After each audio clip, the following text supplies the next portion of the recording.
Hello. Yes, it is very good music. I like it too. It's Battle Against a Machine from Earthbound.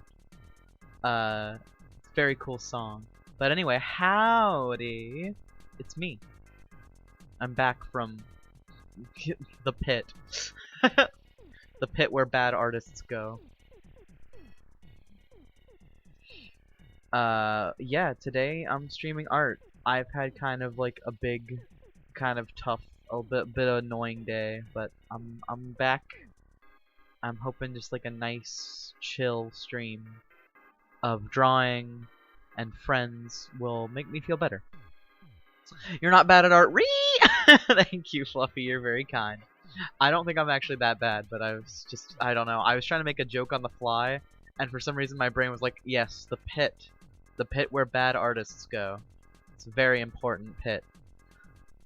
Anyway, let's see the art. There's none. None yet. But there will be soon. I'm gonna first do a. I hope that it's saved. Uh-oh.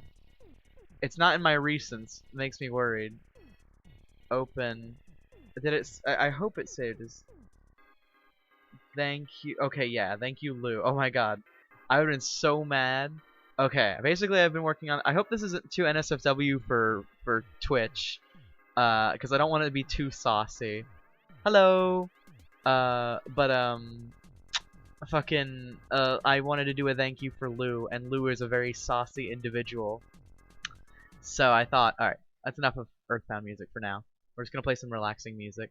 Not that Earthbound music can't be relaxing; it's very good, and some of the songs, like "Back Home Again," are really good. But we're just gonna listen to some Zelda music, so that I can get demonetized.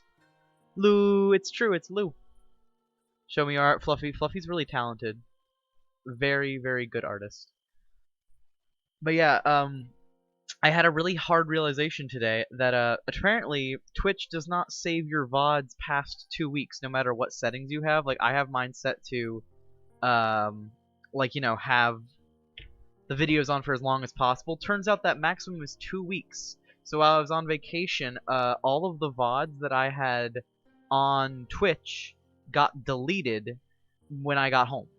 So because I didn't download like my Sonic playthrough, and I didn't download the Bonanza stream where I played the beginning part of Paper Mario, that's all just lost to time now forever.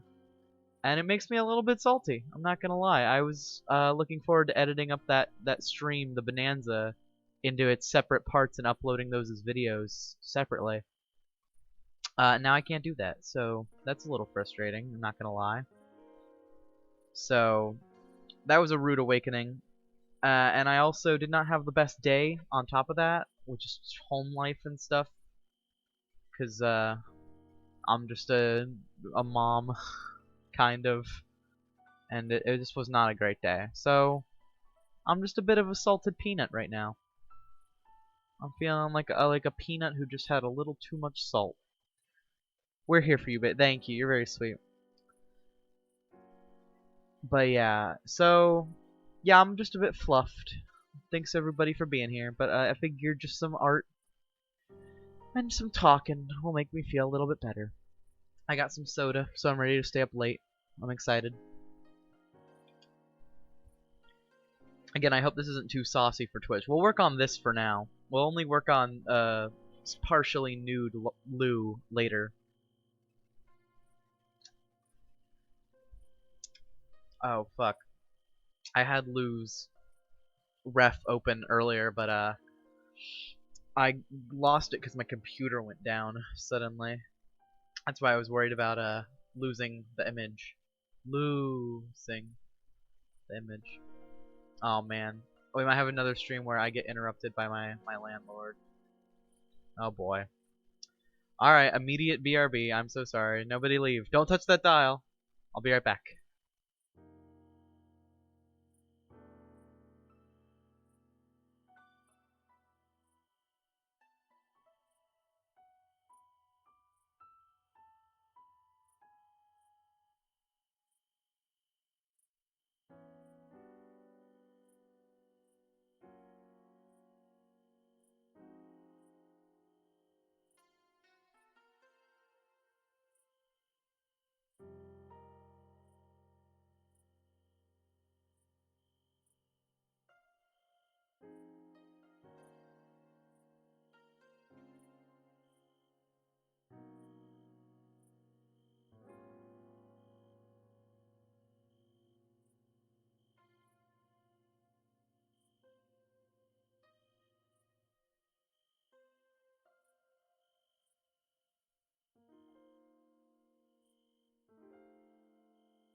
Okay, I'm back.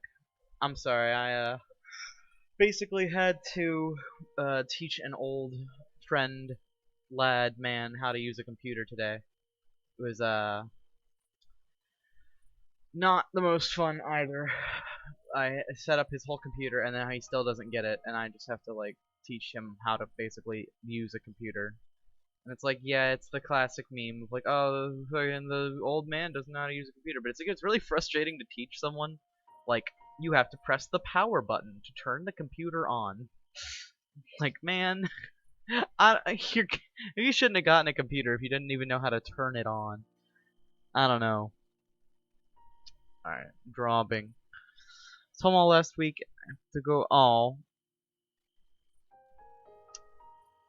poor Callu. I'm sorry you are having a tough day too. Fucking. Oh, I was looking for Lou's ref, right? Oh my god. I'm sorry, my brain is so out of it now. Do I have that in the stuff I like folder? Wouldn't be a large stream without technical difficulties immediately. It's me. It's me, I'm stupid. I'm stupid. Yeah, it's not in that folder. I think it's in the conversation I had with Lou recently, so I will fucking grab it. Ooh, actually no, I have Fluffy's amazing art of Lou, actually. So I'm just gonna use that as a ref because Fluffy is an amazing artist. Import. I hope you don't mind, Fluffy. I'm just gonna use your artwork as. Check my PayPal right away. Oh, $10. Ah! I am gonna flip right away. Oh, you're welcome, Fluffy. You get double shoutouts because you're like a good friend, and I like you, and you support me.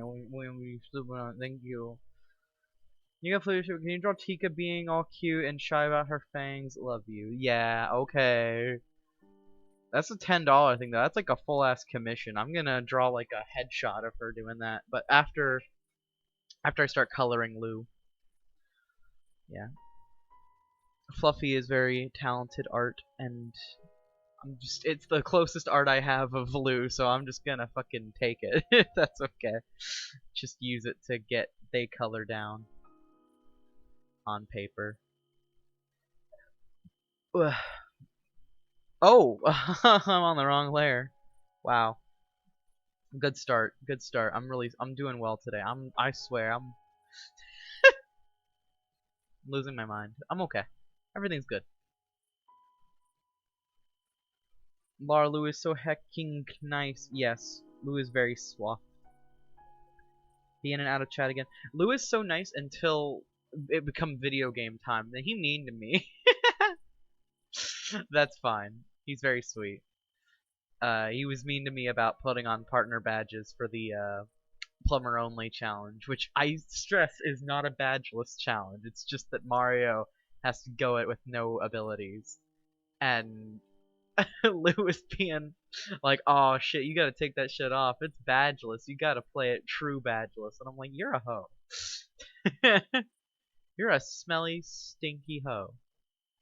But yeah, speaking of, that's a big reason why I'm frustrated about losing all that footage from the Bonanza, is because that was the first part of the Paper Mario playthrough, meaning that I don't really get, if I'm gonna edit them all together now into like one big supercut, I'm not gonna get to show the stuff leading up to Petalburg. Not that it was all that interesting anyways, but it's like, it's nice to have that introduction, you know? If someone's just coming and wants to see a challenge run right out the gate, I don't know. I just feel bad not being able to like actually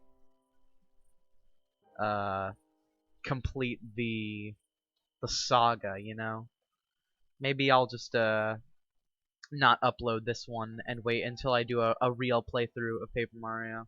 But it also, I lost the Celeste speed run in air quotes, which is a shame. But to be fair, I might be running Celeste less ironically in the future anyways, because I really like that game. I could really see myself becoming like a Paper Mario and Celeste just streamer. Like I'd start getting all the mods for Paper Mario and start speedrunning Celeste. And that could be fun. But I guess we'll see how that goes, huh? We will see. We shall see. Lou said I was allowed to use his character for practice since I never draw that species, and it made me so happy. That's so sweet. Yeah, I almost never draw kobolds either, but I have a really generalized style. I'll give you a quick art lesson in how to draw like Lar draw. Draw like a little circular snoot, like right here, just and then draw a triangle for the neck, like the cheek fluff, like and if it's not fluffy, like if if the creature has horns like this, just draw the horns instead. And then you have a big circle for the head, and you shape it however the head is like supposed to be shaped, you know, like good anatomy where the like forehead sticks out a little further than the side of the head and whatnot. And then you draw either two tufts for hair for like hairless characters, or you do this motion, and like that's basically my hair thing that I do, is just that motion on all my characters. Because sure, it's very obvious, but I liked Amethyst's hair from Steven Universe, and ever since then I was like, I'm drawing that hair. That hair is so cool. And so I just use that for a lot of my characters. They all have the big poof hair. And that's it. That's how you draw like me. Circles, poof hair, triangles. Easy. That's my lesson. That's my lesson to all of you. If you wanna draw like Lar. It's all about them triangles.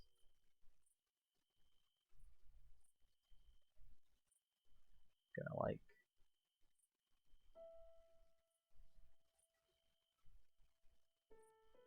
Yeah, I'm actually just gonna paint it all pink, and then I'll fix up how to do that inner ear color, that darker pink.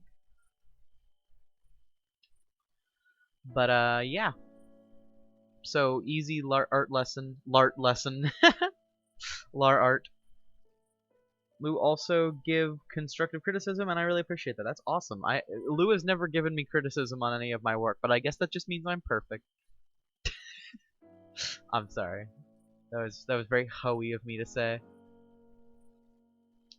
Clearly, I'm just the best artist because I'm above all criticism. I'm like Butch Hartman. I cannot be criticized. If you haven't drawn a picture, you're not allowed to criticize my artwork. Sorry, that's just how it works. If you've never animated an entire television show, you're not allowed to critique my show. Sorry. Bitch Fartman. I like learning. Me too. Oh, you want to put out your email? Oh, you're right. I forgot. Okay, hold on. Hold on. Editing stream info. Email. For tips. And gift art. NHOJNITRAM0707 @gmail.com. Why did I pick such a terrible email? And now I use it for so much that I can't like stop using it, you know? You got Pokemon Mystery Dungeon, the one for the Switch? I really want to play that one actually. The remakes of Rescue Team, I think. Because I've never played those games. I really want to get them. But I played Explorers of Sky and Explorers of Darkness as a kid, and then I got Explorers of Time. Or no, I played Time and Darkness, and then the Sky was the third one that came out. And I really liked Sky because it has like a bonus ending thing. It's really sweet. Those games made me cry as a kid. They're real. They're some of the best written Pokemon games outside of Pokemon Ranger Shadows of Almia. And they can get you going, honestly. I like them a lot. Very strong writing. It's the only time, fun fact, it's the only time Pokemon's ever had a writer. They got one. They got a whole writer, and they worked on that whole game. They made it good. Every other Pokemon game, no writers. Nope, not a single one. You can look at the list that they post that says writers in the credits. There's not a single one in any of the other Pokemon games. And you can tell, because the dialogue is always consistently awful. But then, for the Mystery Dungeon games and for the Ranger games, they suddenly have a writer. They got a whole one. It's amazing. Very talented. Very good writer who came on to write for 2 games. 2 whole games. That's 2 more than I've ever written for, not gonna lie. Though, speaking of writing, I actually have started writing the outline for my comic I'd love to work on. I don't know how many of you are fans of Yu-Gi-Oh! I'm assuming not many, since my audience is mostly women, non-binary people, artists, and some gamers, and that intersection does not really include Yu-Gi-Oh! Players or card game players. But fucking, I play Yu-Gi-Oh! And I really liked the GX anime when I was a kid. I actually really liked the manga when I was a kid, and then as an adult, I watched the anime. And only the Japanese version, because I didn't... At the time, I was just in my stint of I only want to watch subbed anime. And I was unaware that the dub of GX was, like, incredibly bad. But now that I know that, I wanted to like write my own GX style comic, and that's something that I've been like wanting to do for a while, and now I'm finally starting actually writing it. So that's exciting. And maybe in a few months, even in a few weeks, maybe I'll start drafting my first couple pages of the comic, maybe even on stream, and that'd be really exciting. I've seen Raven post or do some streams of her art and do her comic on stream, which is really fun. She's a very talented streamer too. And I would love to do something similar and just stream doing art of fucking the comic.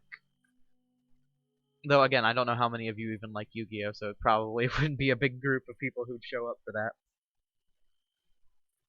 Started playing it with my mom. Quiz said I was nice, generous, and that's big ass lie. Like a little Chikorita, but it changed to Eevee. Oh, you can change it in the game. That's weird. I didn't get to change mine. I would always get Charmander because I was like a feisty kid, and I like Charmander, so it's not a problem for me. I love Charmander. I one time I remember cheating to get Pikachu. Like I looked up all the answers that I would need to say to get Pikachu, so that way I could My favorite is Bulbasaur. Oh, that's adorable. I have the type advantage on you, Mix. I'm gonna use my flamethrower on you. But I always liked playing as Charmander because I thought that their expressions were really good, and I picked the worst team because I would always go double fire because my favorite character to see the expressions of was always Cyndaquil.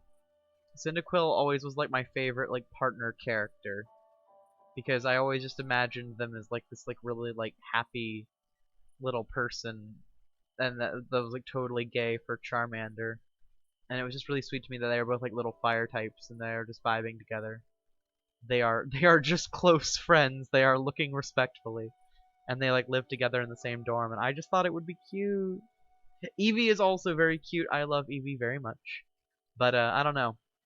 I was always just very attached to the Charmander Cyndaquil combo, but of course, whenever you would go to like the ground type caves, I would get fucked because I love all like the fire and electric types, and I would not prepare myself properly for situations in which I would need not fire types. So, you know, my team had its weaknesses, but I really did like playing them though. They're some of my faves. That's why I actually have two plushes. I have a plush of Charmander and a plush of Cyndaquil, and they're like my little mystery dungeon pals. I love them. Pokemon Eevee was my first game. Oh wow, you're very new to the series. I totally understand. I do like Let's Go Eevee. I think it's a great remake of Pokemon Yellow. Uh, it's very charming and very different from the other games, and that's what makes me like it. Is because it feels like it's genuinely trying new things. It is like the 18th time we've come back to Kanto in the series, which is kind of annoying to me because I'm sick of Kanto and I'd rather go back to Johto or Hoenn again, because Johto's like my fave region and Hoenn's like fine. It's a lot of people's faves. But we keep going back to Kanto and I'm just like, man, can we like go somewhere else? But I do really like the Let's Go Eevee game. I think it's fun. It's one of the few Pokemon games that I ever tried to 100% as well, because it's so easy to catch Pokemon in that game, and I think it's better to catch Pokemon in that game than in like any other game because you don't actually have to like, unless they are a legendary Pokemon or they are agitated at you like Snorlax, and they're like an event, you don't have to like kill any of them to catch them, and you don't have to like be worried about knocking them out and then just watching them like evaporate into dust, you know? In the modern games, if you knock out a Pokemon, or even in like the old games, and in the more recent ones, if you knock out a Pokemon, they're just gone. Like you can kunk them and then they just pass out and they just evaporate. You can no longer catch them now. I'm sorry, they have disappeared from this reality. And so you'd always have to worry about keeping them on like one health, like false swipe or something, while you're trying to like rustle through your Pokeballs to catch them. But I think just having it be straight up just the Pokeball system and having it be like how good your throw is actually makes the system a lot more like agreeable, and I kind of dig that. I always thought that was a good innovation, and I'm sad that they immediately got rid of it for Sword and Shield. They're like, okay, that was a really cool idea. I'm glad we did it. We also brought back Pokemon Following You, which was amazing and super cute, and I loved that. We're throwing that all out. We're doing a camping system now, and all of the ideas from Pokemon, the remakes of Yellow, are thrown away. They're done. We're done. No more Pokemon. I'm like, okay. And so I just didn't bother getting Sword and Shield because they just threw away all the innovation that they just did. I was like, cool. Very cool, guys. Thank you. Eevee sits on your head. Yes, it's so cute. Laura, when you draw, I end up drawing. That's nice. We are drawing together. We are drawing together. We are drawing respectfully. I remember that catching the legendary burbs was a pain in the ass. Yeah. Oh yeah, especially in the first games where they can just straight up fly and avoid your balls. Like they can't do that in any other version of the game, but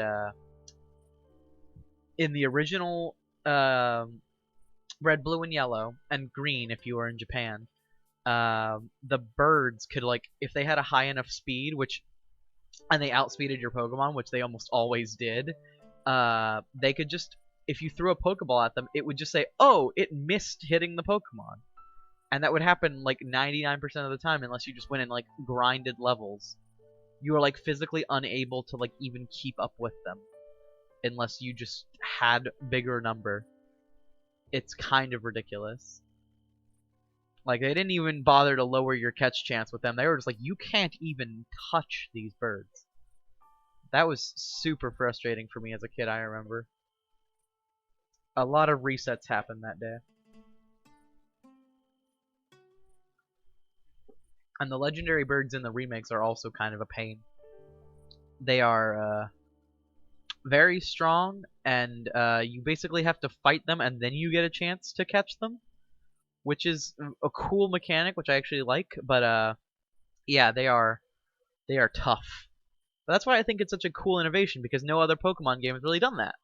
I was like, technically, if you count Pokemon Go, that's kind of a Pokemon game that uses that same kind of catching, throwing mechanic, but like, this was the first game to really incorporate it into like a quote-unquote real Pokemon game with battles and raising Pokemon and taking on gyms and stuff.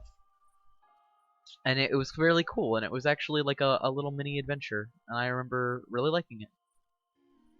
I also like the cutscenes. They add a lot of charm. As a kid who grew up with the originals that did not have any cutscenes, they just like, you could talk to Pikachu and he would like nervously emote at you. And that was basically the whole extent of the game's like cutscenes, as it were. You kind of had to do a lot of the imagination yourself, but having there be like these big like bombastic events is really cool, and it allows for the game to feel a bit more satisfying and like involved, you know. And seeing Eevee's reactions to things is always really cute too. Makes them feel way more like they're actually your Pokemon partner rather than just a Pokemon you have in your party. Also, Eevee is so overpowered in that game. It's fun. It's very, very silly, but very, very fun. Just absolutely insane Eevee power. Also, I bumped my microphone. I'm so sorry.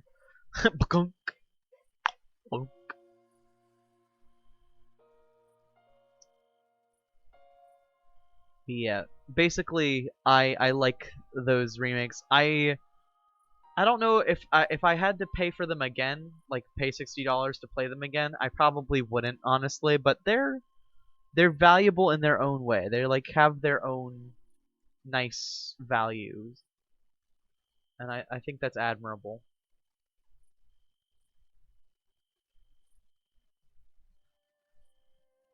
They may not be worth $60, but they're worth more than people give them credit for.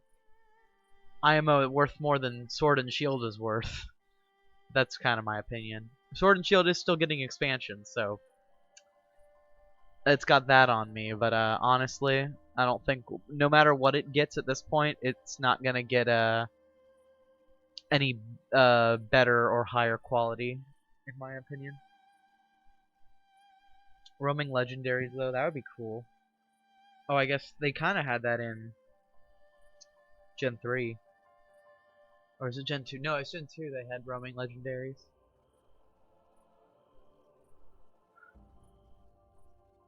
Eternatus is epic, but isn't it like guaranteed? Like you just have to catch it. Like I always kind of don't like being forced to catch legendaries. I've always really enjoyed legendaries that are like they're kind of just like in the wild and you can just find them and catch them. Like that was what made the birds and Mewtwo so special in the first game to me, is because like and also in the remakes, it's that you don't really know that they're in the game, especially if you were just a kid playing them for the first time like I was. You just sort of pick up the games and you see on the cover there's Charizard or Blastoise or Venusaur, and you're like, oh wow, those Pokemon look cool. And then you pick your starter based on whichever one you like the best on the cover. And then as you're playing, you realize that people are talking about, oh, in the Arctic caverns, there's some weird shit happening, and there's some legendary Pokemon there, so maybe go check that out. And oh, at the power plant that everyone's abandoned, there's like some shit going down. Maybe you should go check that out. And like, they kind of foreshadow that shit, and they like let you know, hey, there's some stuff going down. Maybe you're unaware of. And then you go and you check it out, and you realize that there's like whole ass like legendary Pokemon that you didn't even know existed. He's just a stupid kid. And to be fair, they did actually keep Eternatus a secret from the public in the advertising, which is admirable. They already obviously spoiled the two main legendaries, both the Sword Dog and Shield Dog. But then they did keep Eternatus a secret as like a third secret legendary, but then you're just required to catch him anyways as part of the plot. It's like, come for the dogs, stay for the free Eternatus. I don't know. It just feels kind of cheap to me.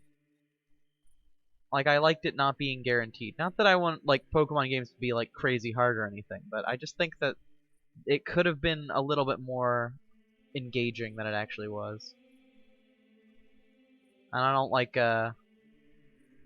just getting free Pokemon in a game that's, like, kind of all about the challenge of catching the ones that you want. Or catching them all if you want to go with the whole ass slogan of the games. Even though I never catch them all, I just usually just catch the ones that I like the best. And I'm just like, yay, happy. I like Pokemon. But some people are down for that, and it's like, I dig it. I just wish that some of that they wouldn't just hand you legendaries and be like, yeah, here. You made it to the end of the game. Here, have a guaranteed amazing Pokemon. That was probably my biggest problem with Sun and Moon too, honestly. I love Sun and Moon, but like you basically are required to take Solgaleo at some point, and the Tapus basically make you take them after in the post game if you really want them, because they'll just keep coming back and fighting you every time you come to their totems. So I don't know. Not my favorite mechanic of recent Pokemon is required legendaries.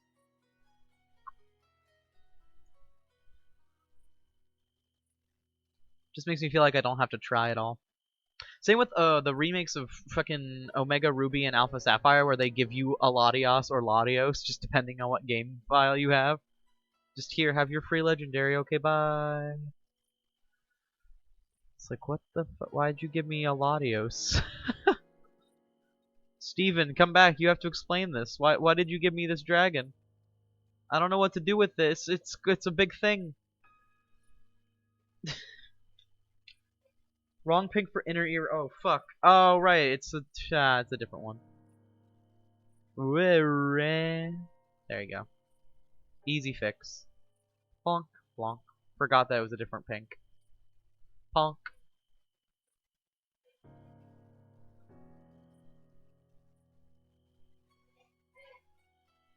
Oh yeah, the Aeon poke. Yeah, you were just talking about that. The guaranteed shit is what bothers me. Its design is good. Yeah, I actually like Eternatus's design. It looks kind of badass. Again, Pokemon design has never been really bad. You know, you can criticize the games all you want, but like having a cute animal, it's hard to mess up cute animal designs. It's like it's the rule of cool. It's like it's both a cool Pokemon and a cute Pokemon. They're good at making both. And usually the legendaries border on just cool, and usually the starters are bordering on just cute. But they always find a good way to balance them out. I find most of the time. There are exceptions. I don't really like Klefki or Vanillite or any of those, but most of them follow the rule of cool pretty well. And I think that it walks that line pretty well. Most Pokemon games, even the not as good ones.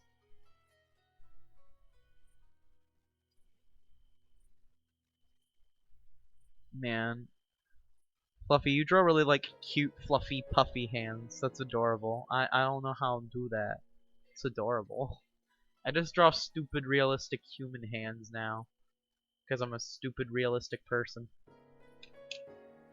Sobble Final Evolution is sick. Yeah, I love America's Trained Sniper. He is hilarious to me.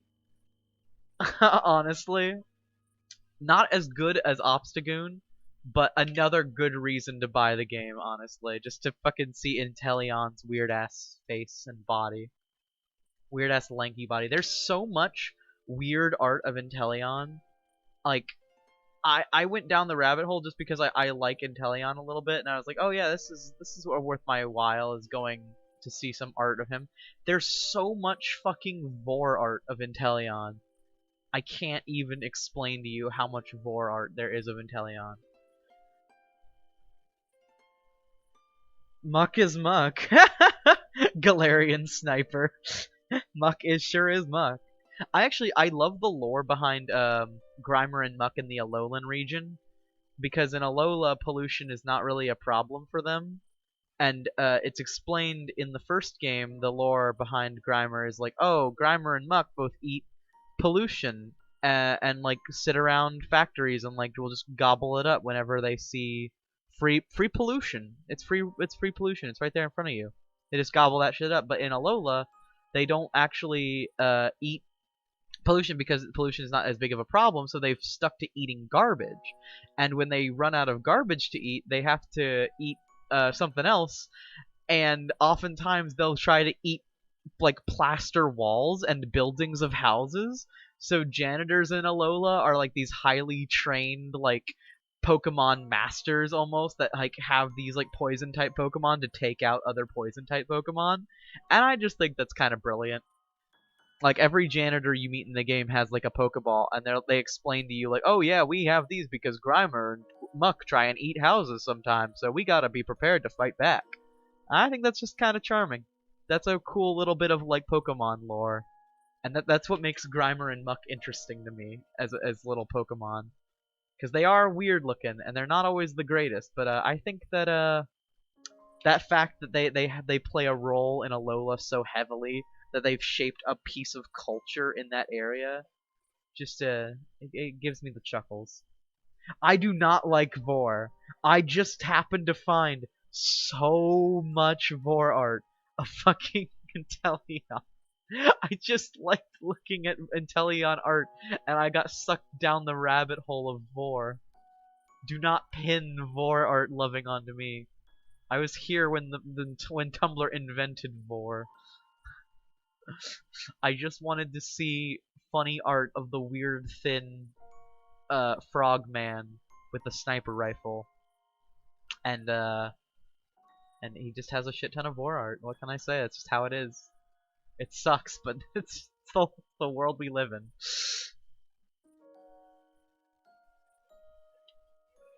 Lar hiding secret. It's true. Yep. Secretly actual vor. I will eat everyone.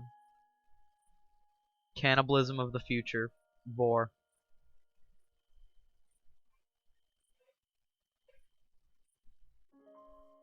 This criminal is on trial for cannibalism. Sorry, Your Honor. It's actually called vor now. I'm so sorry. Not up to date with my terms. This criminal's on trial for vor.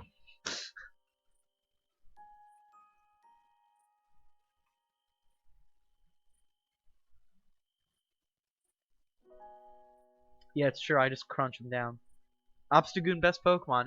Yeah, hard agree, honestly.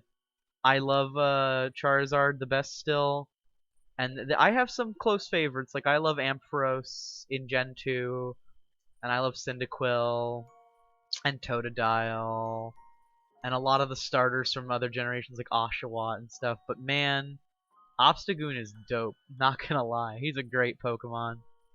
He's like a punk ass hoe, and I love him. I would totally hug an Obstagoon. Another good reason to buy Sword and Shield if you don't wanna, like I don't wanna. The best reason to get it is just Obstagoon. Very high tier fluff ball.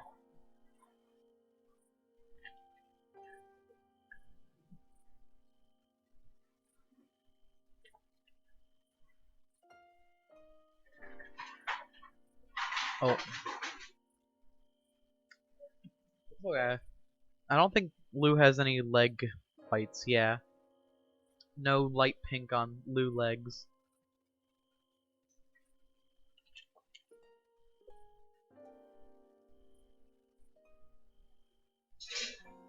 I will use this pink for the bow though. Since it doesn't have a lot of this outfit does not have like a canonical color set yet, so I'm just gonna use colors that I like or that go well with them. Amstagoon and Pangoro are my mafia babies. Oh my god. That's adorable. Very cute. Shaman too. Yeah, Shaman's a cute little hedgehog. The biggest thing I remember about Shaman is in that one movie that was very weirdly dubbed, where Shaman's like whole bit was to just say that way without pointing a direction. And Ash and Brock were like, well, what the fuck does that mean? What direction do you want to go in? And she would just say, that way. And they were like, well, what direction's that way? And she says, that way. It's like, okay. We'll go that way. And then they'd walk the wrong direction. You'd be like, no! That way! And it's like, oh my god. Is this going to be the whole movie? And then it was. For most of the movie, it was just that way. Make a full Pokemon team with bears. Depends on how you define bear. If you mean actual bear Pokemon, I don't know. I think there's like Ursaring and Teddiursa. There's Beware, which technically counts, even though I don't like Beware. There's Pangoro and its pre-evolution, Panchan. So I guess if you use pre-evolutions, probably you could fill up a whole 6-person team with the pre-evolutions of the bears. But you could also just, you know, put on like Incineroar and Charizard and Obstagoon and call it a day. Maybe where's named Neckbreaker? Not surprised. Oh, the snoozing koala. Yeah, technically a koala bear is a type of bear, I guess. Though I think it falls under a marsupial, so I don't know. I don't know if that technically counts, but I don't know. I'm not a professional faunist. I'm assuming that's the opposite of a florist. Florist and faunist. Gotta get some blue. You gotta put blue on the loo. Moo.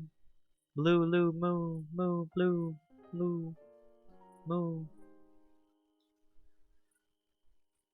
Blue, moo, loo. Loo, loo, loo, loo, loo, moo. Oh, also we need a very sharp red for the fucking nail paint. I forgot. Just gonna use my brightest red. There. Blink. Oh, speaking of nail paint, I still didn't get all my gel off. It's finally coming off. Bear tick. Oh yeah. Snorlax is a bear, I guess, kinda. I forgot Beartic was even a Pokemon, I'm not gonna lie. I can now perfectly picture it in my head. It evolves from that like really gross icicle sniffle bear. Very gross little chud Pokemon. Like, wipe your nose, kid. Someone needs to get that kid a parent who can wipe their nose. Please, somebody. Anybody. Yeah, I could see that if you wanted to use completely unique Pokemons, without using any pre-evolutions. Could definitely see it. I never considered Snorlax a bear, but it kind of makes sense. I've always just kind of considered it like this big fat cat thing. Because it has like little pointy ears, like Munchlax.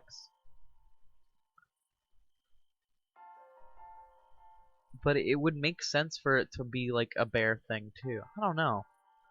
It's a very weird shape. Gen 1 Pokemon are weird as fuck. I like them a lot, but some of them are really out there.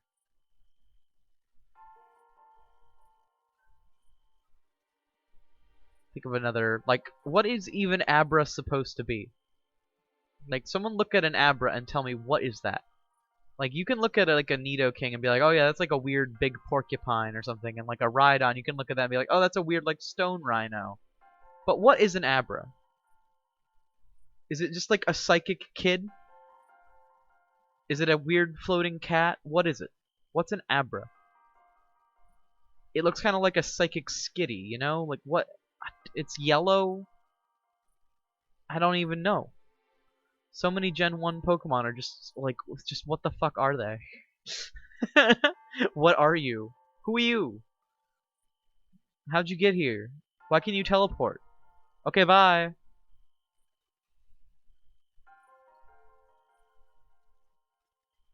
I think what's another like weird Gen 1 Pokemon design? A lot of people argue about what is Bulbasaur, but I maintain that it's just a plant with like attached to a dinosaur. It's like that's its whole joke. Is it's a Bulbasaur. But fuck, I can't think of another one off the top of my head. Abra's Magic Man, I don't know. Yeah, man, you're right. It's magic, bro. Onion Frog, also good. Yeah, it's Bulbasaur. Mix, just me? Okay. Sort of mix of a bear and a cat. Yeah. Man. Um.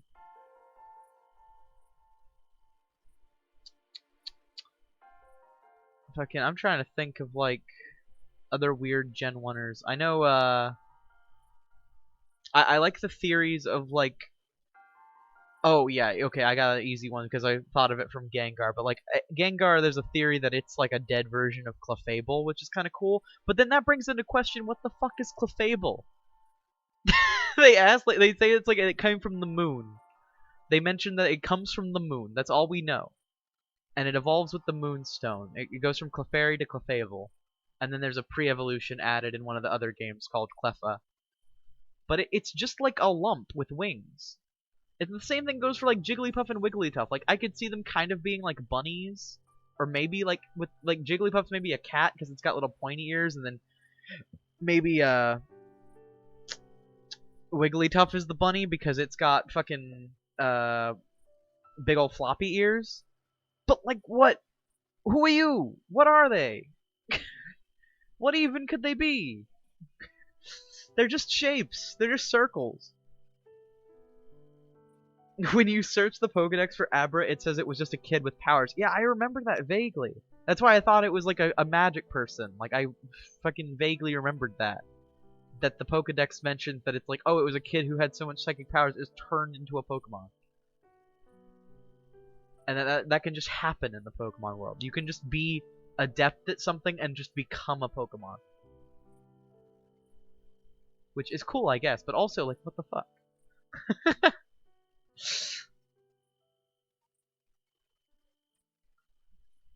Like, if you become a really adept wrestler, can you become an Incineroar? Can Hulk Hogan become an Incineroar? This is important. I need to know. Can we dress Hulk Hogan like an Incineroar? I need to know. Would he get mad because he's being like in a fursuit? Hulk Hogan is like America man. He'd probably get pretty pissed about being put in a fursuit. But I mean, it's for science, dude. We gotta see if you turn into an Incineroar. Dino Abra was based on a fox with a snout and the ears. Okay, damn. I actually didn't even know that. That's kind of cool, though, not gonna lie. There were a lot of weird foxes in Gen 1. There's Eevee, Vulpix, and Abra, then, if we count them. That's kind of badass, though. We got some weird ones. But I dig.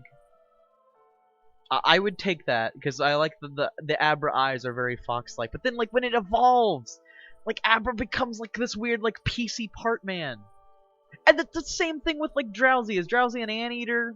And then it evolves into Hypno, which definitely isn't an anteater. What is that? What is a Hypno? All the psychic types are really weird. Now that I'm thinking about it, psychics and ghost types don't make any sense. Though I also love the gimmick with the Gen 1 ghost types that Ghastly is like this incorporeal ball of gas, and then it becomes slowly more corporeal as it becomes a Haunter, and then as it becomes a Gengar, it's like fully manifested in this world. It's cute. I like that gimmick. I actually think it's really fun for a ghost type to have that. And it was very creative of them for being such an early Pokemon design. Because some Pokemon didn't really hit their stride design-wise until the modern generation, but some of them they were smart early on. It had some cool ideas. Yeah, I don't know. Again, like another weird. I'm thinking of like the poison Pokemon. Like, what's a coughing? What the fuck is coughing? It's just a fucking like stone ball of gas. It just pukes out poisonous gas. I love coughing. I actually think it's the best poison type Pokemon. I love its design so much. But what the fuck is it? Is it a meteorite? What is it based on? It looks like the moon, but it sits poison. Tapir? Oh yeah, I guess a Drowsy is a Tapir, huh? That makes a lot of sense. Though Hypno, I don't know. Does Hypno have the same snert that Drowsy does? I don't remember now. I thought Hypno had like a regular like cat kind of face. But yeah, that actually does make sense that there'd be tapirs. I didn't even think about that. But okay, but coughing. Coughing has no explanation. It is just a ball. That thing is straight up just a shape. There's no excuse for that one. The best thing I could take for coughing is that it's a meteorite or like a smoke bomb. Because like I remember in that one episode of the anime, Koga uses them as smoke bombs, which I thought was hilarious. What is coughing? Oh my god. Oh my god. Okay, I'm just getting intel right now in my ear that fucking coughing is like a virus, like coronavirus, where it's just a little ball thing with the little shapes coming out of it, but it's just larger. It's like the cold virus, but it's a little ball. It's actually kind of genius. I'm not gonna lie. I think that's pretty great. I'd totally buy that actually. Sentient smoke bomb also possible. That's hilarious. I won't even try to excuse it. Yeah, like what if it is actually just like the cold virus? That's why it's called coughing, is because it makes you cough. That's actually like real genius. That's hilarious. I just received intel from off screen that that's what coughing is, and I kind of love it. Question mark? I think that's like a great idea. It's coronavirus. Coughing is coronavirus. Wheezing, is it going through mitosis? Yeah, that would make sense. Yeah, because it's like separating. It's become a second one of itself, and then it has like a third little like add-on boy. That's like almost a third head. I remember a very weird page of like this. I had this Pokemon coloring book as a kid that you got from if you like joined like the Club Nintendo thing that you could do as a kid, and I remember joining that. My mom let me do it as a part of this program, and I got a bunch of like little Pokemon collectibles from it, which was really fun.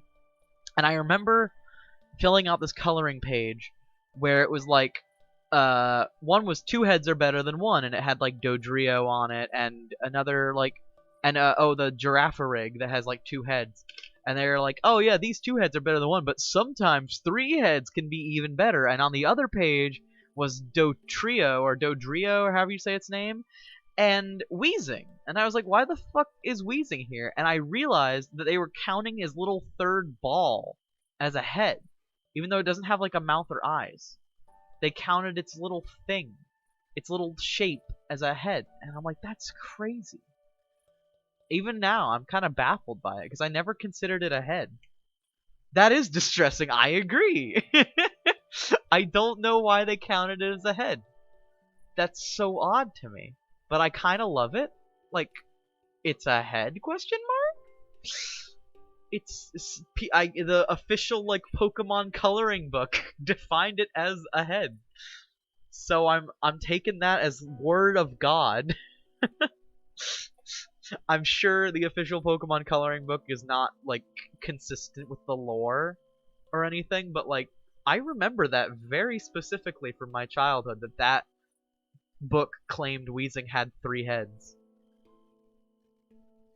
Color me concerned, yeah. Why did you tell us this? That's whack. I had to listen. I have to spread my knowledge before I die. If anything else, if nothing else, the one thing I did in this world is spread the knowledge that Weezing technically has 3 heads, and its little third connecting ball is actually a head.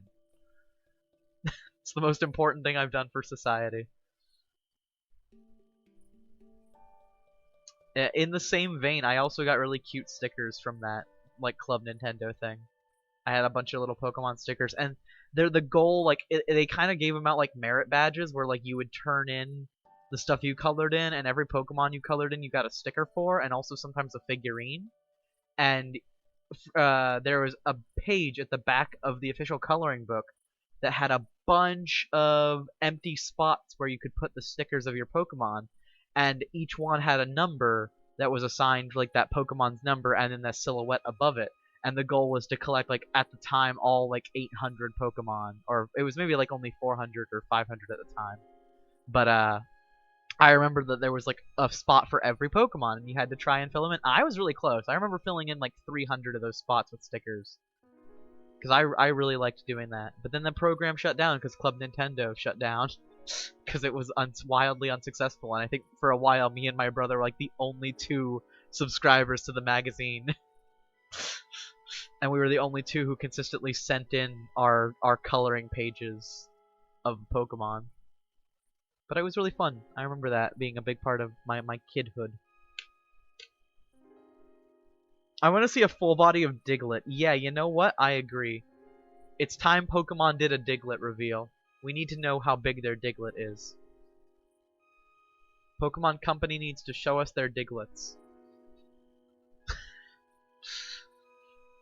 that what always concerned me was we're bringing it back around to Mystery Dungeon too. The Diglett is like the sentry in that game, but they showed that the only way that the sentry gets in and out of the hole that Dugtrio dug is you have to like climb a ladder. So how the fuck does Diglett get out? Does it just burrow into the wall and then like appear at the top? Or does it actually get out of the ground to climb the ladder and then burrow back in? I'd love to see it climb a ladder. Dugtrio was the sentry, then Dugtrio used his muscled legs. Yes! He fucking climbed that ladder with his massive legs. I've always imagined Digletts to... Here, I'll draw it like off to the side here with a darker brush. But I always kind of... I'm on 26 for painting. But I always kind of imagined Diglett as like, let's draw a regular Diglett first. Where it's like this little thing. Like, I always imagined this, but then it's like... Just follow me real quick.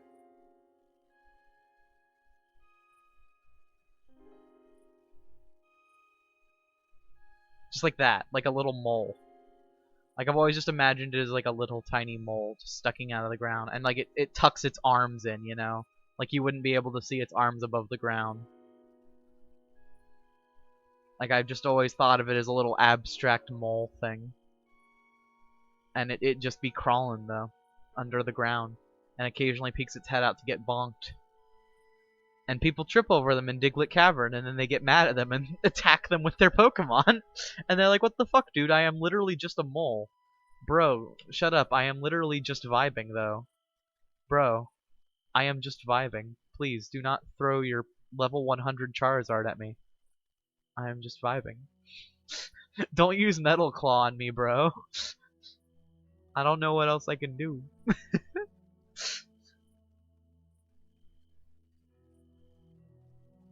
What if it has a centipede body? Oh wait, hold on. We gotta go back. So what you're saying is essentially, what if it had like multiple pieces, and it had like 100 legs to help it burrow, and just looked like it was constantly in pain, basically. Like an underground cactus. It looks like a growth. I want centipede body. This is what it is. Look what you brought onto the world.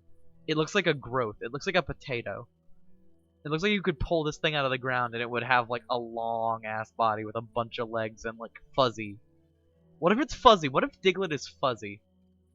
Be very concerned. Get out your fuzzy Diglets. Pokemon, we need to see the fuzzy Diglets. It's important. Alright. That's my Diglett rant. That's what I imagined Diglett to be, and now we have the centipede imagery in our minds. You're welcome, world. You've committed sin on stream. Thank you. Yeah, now you all get to know. That's what Diglett looks like. Centipede body Diglett. Centipedal.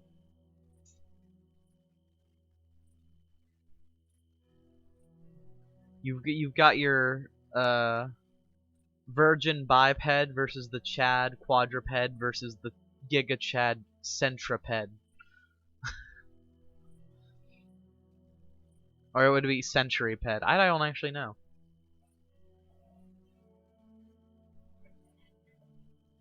Some Ken Kaneki shit. Sinful. Thank you.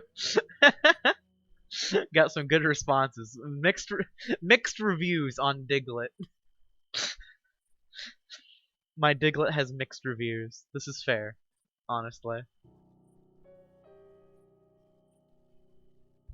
I tried to put the springs back in the car, but got angry and sprung up into the air behind the oven. Well, then get off the towel. Take it off the towel before you knock the whole thing. You'll reach the pearly gates and God will pull up a photo of that drawing. I'll confess. I'd say I did it. I'd say I did it proudly. If it means going to hell, that just gives me another chance to kill Ronald Reagan. And hopefully also Trump when he's there. I'm not saying if. I meant my win. I think my political shit finally got me in trouble. I had 38 followers for a hot second, and now I'm back down to 36. So either some people got sick of me, or they didn't like me talking shit about politics on stream, which fair, honestly. But listen, it's such a big part of my life. Sometimes it slips out. Okay, I'm sorry. I can't keep my views in the closet. I've been closeted for too long.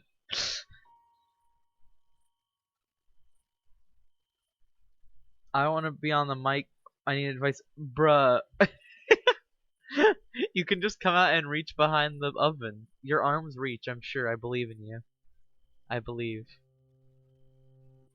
You're sweet to not want to interrupt, but this is very silly.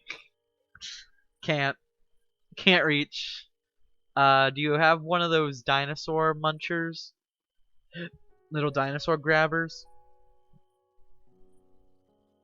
Hand too meaty. Oh, fat.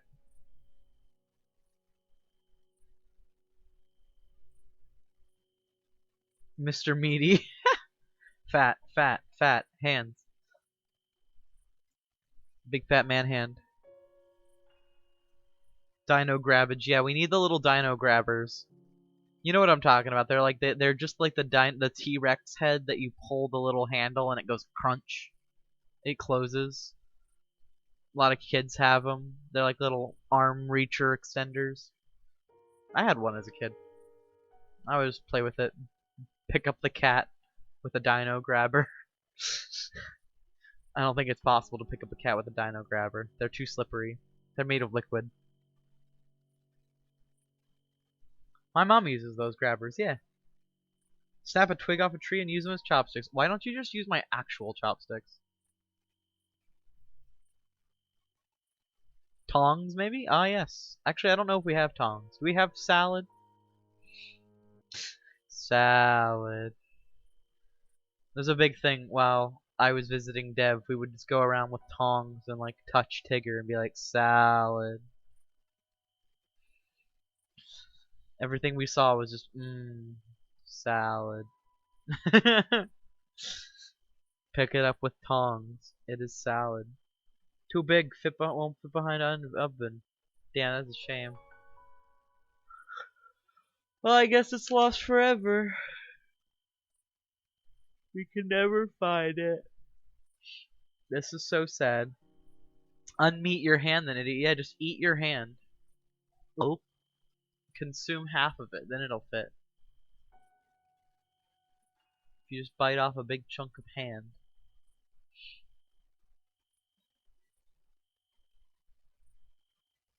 Then you can give it to your friend and say you gave them a hand.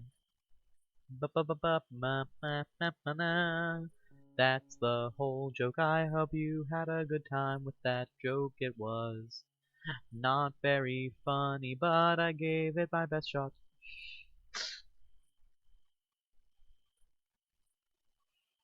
I'll use your fucking toes. Use your toes. Use monkey toes. Monkey creates. You must use the monkey toe. Monkey. The power of monkey grab.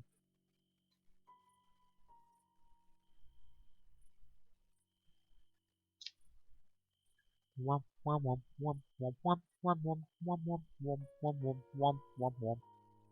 that I sang that Final Fantasy song for like 1 second, now it's in my head. Monkey toes.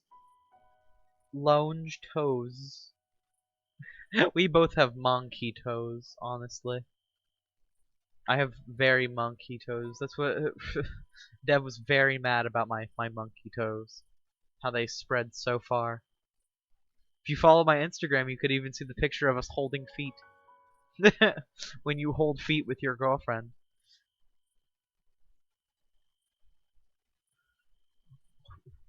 When you hold your girlfriend's feet with your feet. You've heard of the virgin holding hands versus the Chad holding feet. Versus the Giga Chad holding each other's penis.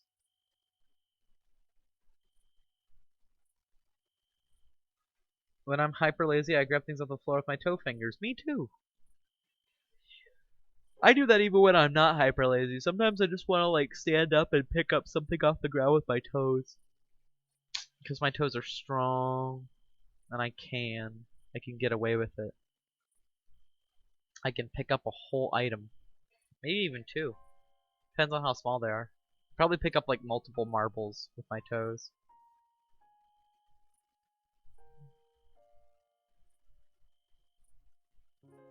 They're especially good at picking up thin items. Tingers. This is normal, yes. Lart could sell feet pics, TVH. I don't know if I want to sell feet pics, honestly. I feel like that might be that might go a little too far beyond my code. But I don't know, maybe if streaming doesn't work out, maybe I'll just become a fucking foot fetish model. Just use my thin, long ass toes to pick things up for people on stream. I hate feet so much, so does Reese. I could crush an infinite skull between my toes. Yes, the 4 out of 5 stars. Nice feet, but this time nice toes. Yeah, I don't know if you've ever been on WikiFeet. It was a journey for me and Ian one day, where I explained to him that like anyone who's ever shown feet on internet ever has been put on WikiFeet, and people can like vote how good your feet are on that site. And one that we saw like on Juslin's like poor soul's foot page was their WikiFeet page was 4 out of 5 nice feet. And I was just like, that stayed with me for a very long time. That was in my Twitter bio for a very long time, was 4 out of 5 nice feet. Because I just thought that was so incredible. What a way to describe someone, you know? Like, man, that's how I feel about Reese, honestly. She's about a 4 out of 5. She's got really nice feet.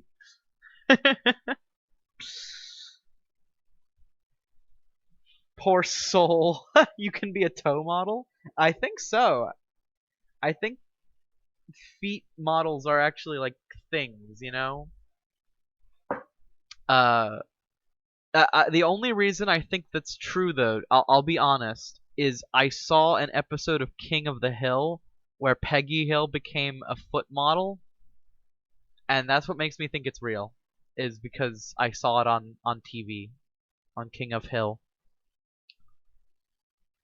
So I'm almost certain that it's a real thing, but it might just be something that they made up for that King of the Hill episode. But I just feel like King of the Hill makes up so little.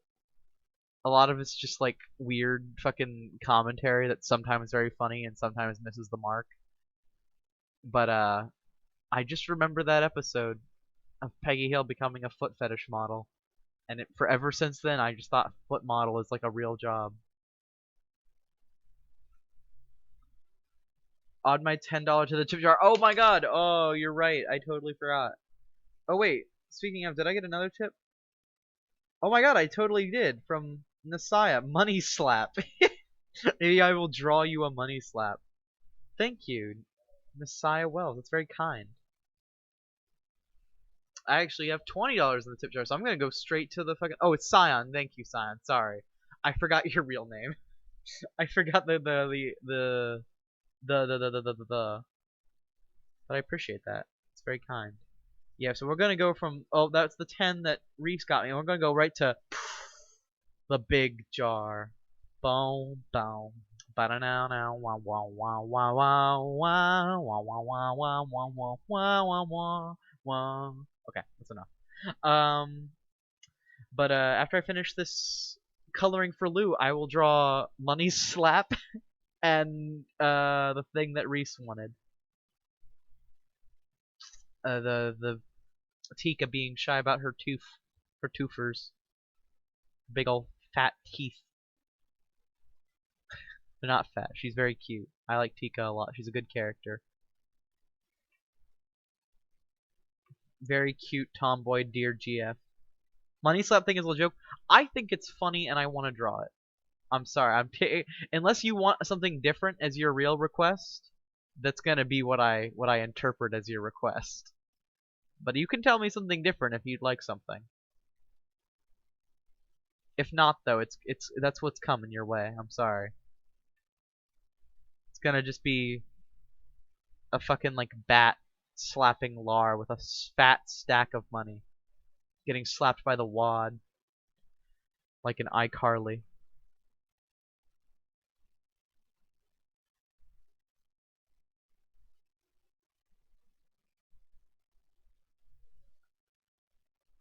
Yes, I actually did make a JoJo reference. I try and limit myself to not too much JoJo talk on stream because I already feel like I talk about it way too much.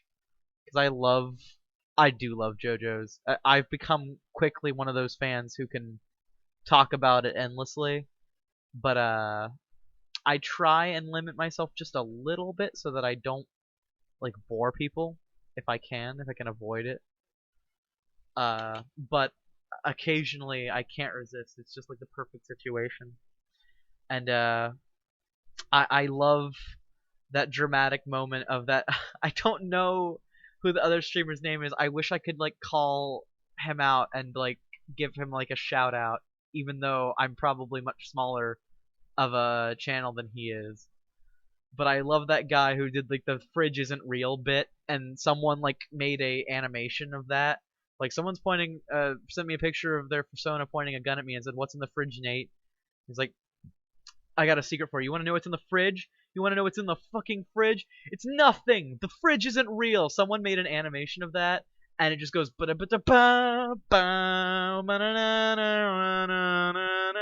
it's never real.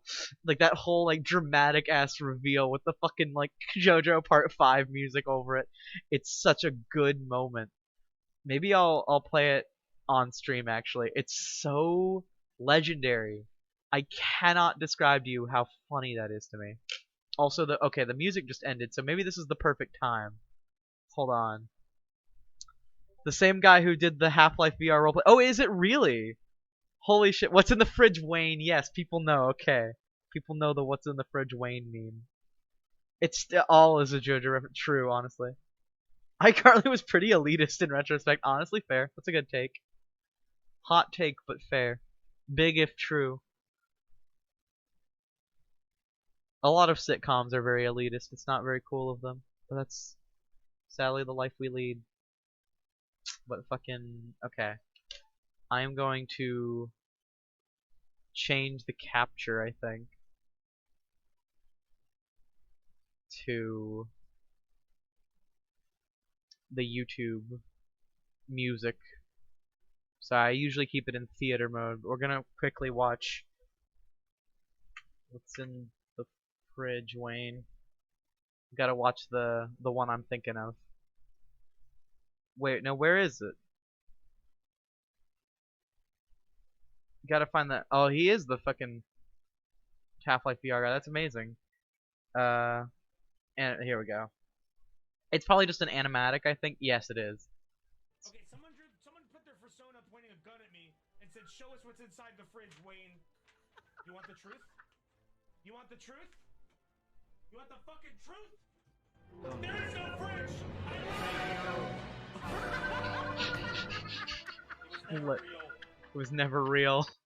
I just love that fucking dramatic reveal with the fucking bah, bah behind it. It's so good. Legendary. Actually amazing. That one gets me. Gets me chuckling. We'll just listen to some No Thoughts. Hell yeah. Oh yeah, that's my jam. No Thoughts. Head empty. I actually have this exact Yoshi amiibo too. It's the perfect No Thoughts Head Empty mascot for my channel. F. Pretty quiet on your... Okay. I'm glad you could still hear a little bit. Snap me out of the float mode. What just happened? You were just I played the fucking... the fridge meme. It was never real. I'm sorry you missed it. I'm sorry for snapping you out of, like, reality for a second.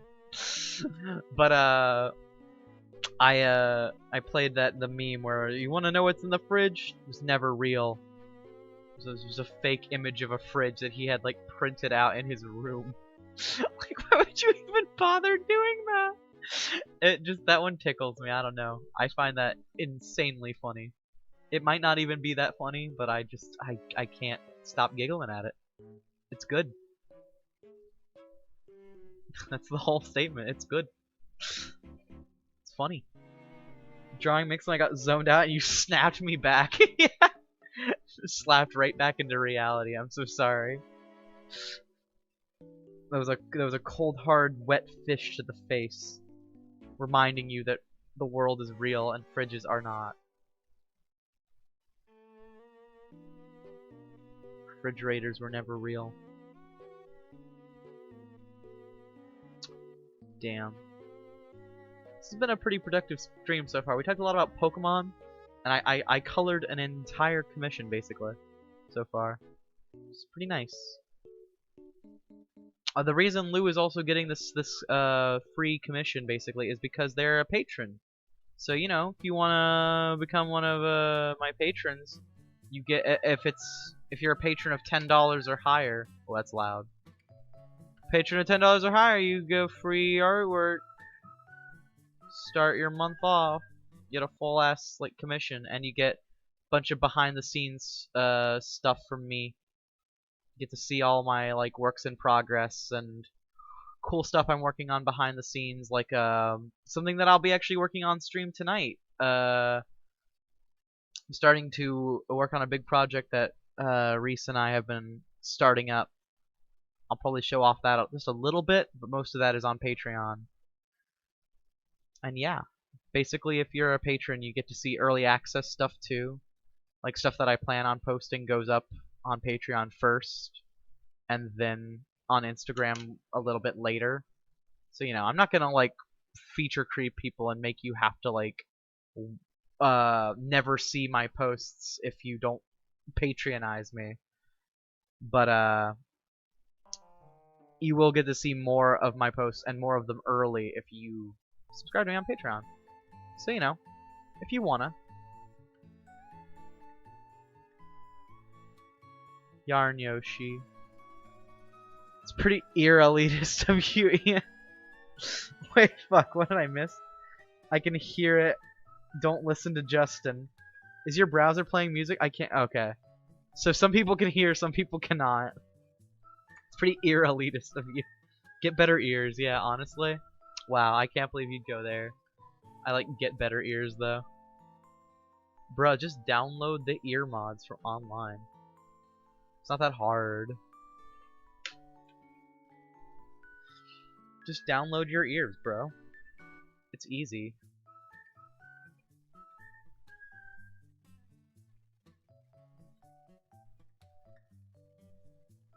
I love the little, like, lighter palm squishy pink. It's really adorable, honestly. Wish I thought of that for literally any other character of mine. That would have been kind of brilliant. Very cute little squishy effect. To go on, like, the inner palm. But yeah, that's basically a Lou. Just need the eyes now and the horns. And then I'll probably do a shading, because Lou is now a $20 patron, which is insane. So I'm probably going to do some shading for them. If you're a $10 patron, you'll probably just get the flat color commission of your choice. But $20 patrons get shading as well, with like the same size of like double full bodies.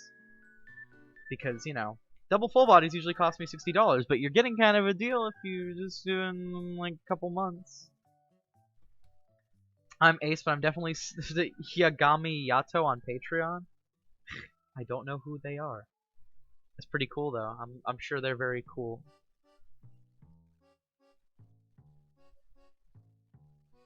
I'm sure they're a lovely gent or gentess. Giantess.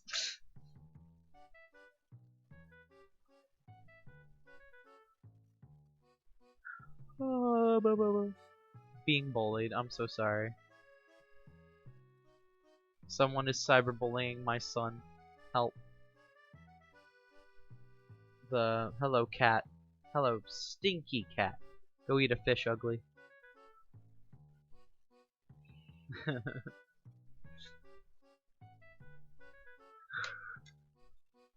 I actually, if I were to, I could redo that hello Fonks, hello stinky Fonks art and probably make it really cute these days, because I have a different like bug style now that I could really apply to that.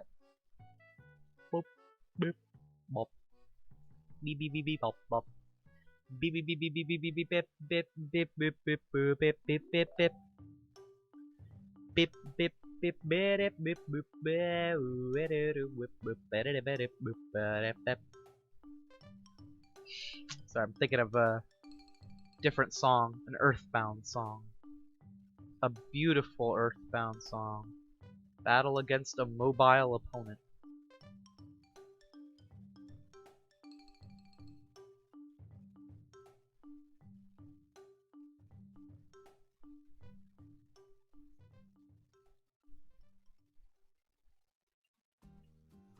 Gotta like mix in the lesbian color blending. It's important. Say look them up on stream, but you'd probably get banned. Uh-oh. Must be a horny Patreon. Oh, whoa. It's okay though. I haven't done any NSFW tiers on my Patreon, but I don't know. I just kind of have not. This image currently is kind of contrary to what I'm about to say, but like, I don't really draw that much horny art anymore. I don't know why. It just doesn't appeal to me as much anymore, and I'm not actually entirely sure why that is. This is kind of horny looking, I know, but I don't know. I just felt like it was appropriate for Lou to be like all like trying to be like cute and seductive, because like that just seemed like a very them thing to do. And I guess I felt like that was what I should draw as like a second full body, because they just asked for the outfit thing. But since they're, you know, $20 patron, I was like, oh, I'll draw something a little extra for them so that they can have like a whole thingy just to themselves. I thought it would be nice, and I was like, well, what's something I know about Lou? And I was like, well, I know that they're a bastard and horny. I was like, that's it. I'm going with that. And so that's what inspired this. Now, here, watching me watching you.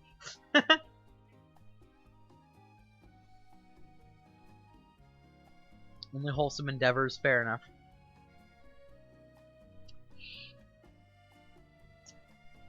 I've never been entirely wholesome, but I don't know. Lately, I've been kind of just rebranding to not horny stuff. I took all the horny shit off my Instagram from back in the day, and since then I haven't really done any art except like outside of some like just stuff for me and my partner. Been keeping it pretty safe for work, honestly, and I'm not too upset with that. It's been just fine life as is. Gonna make a multiply layer.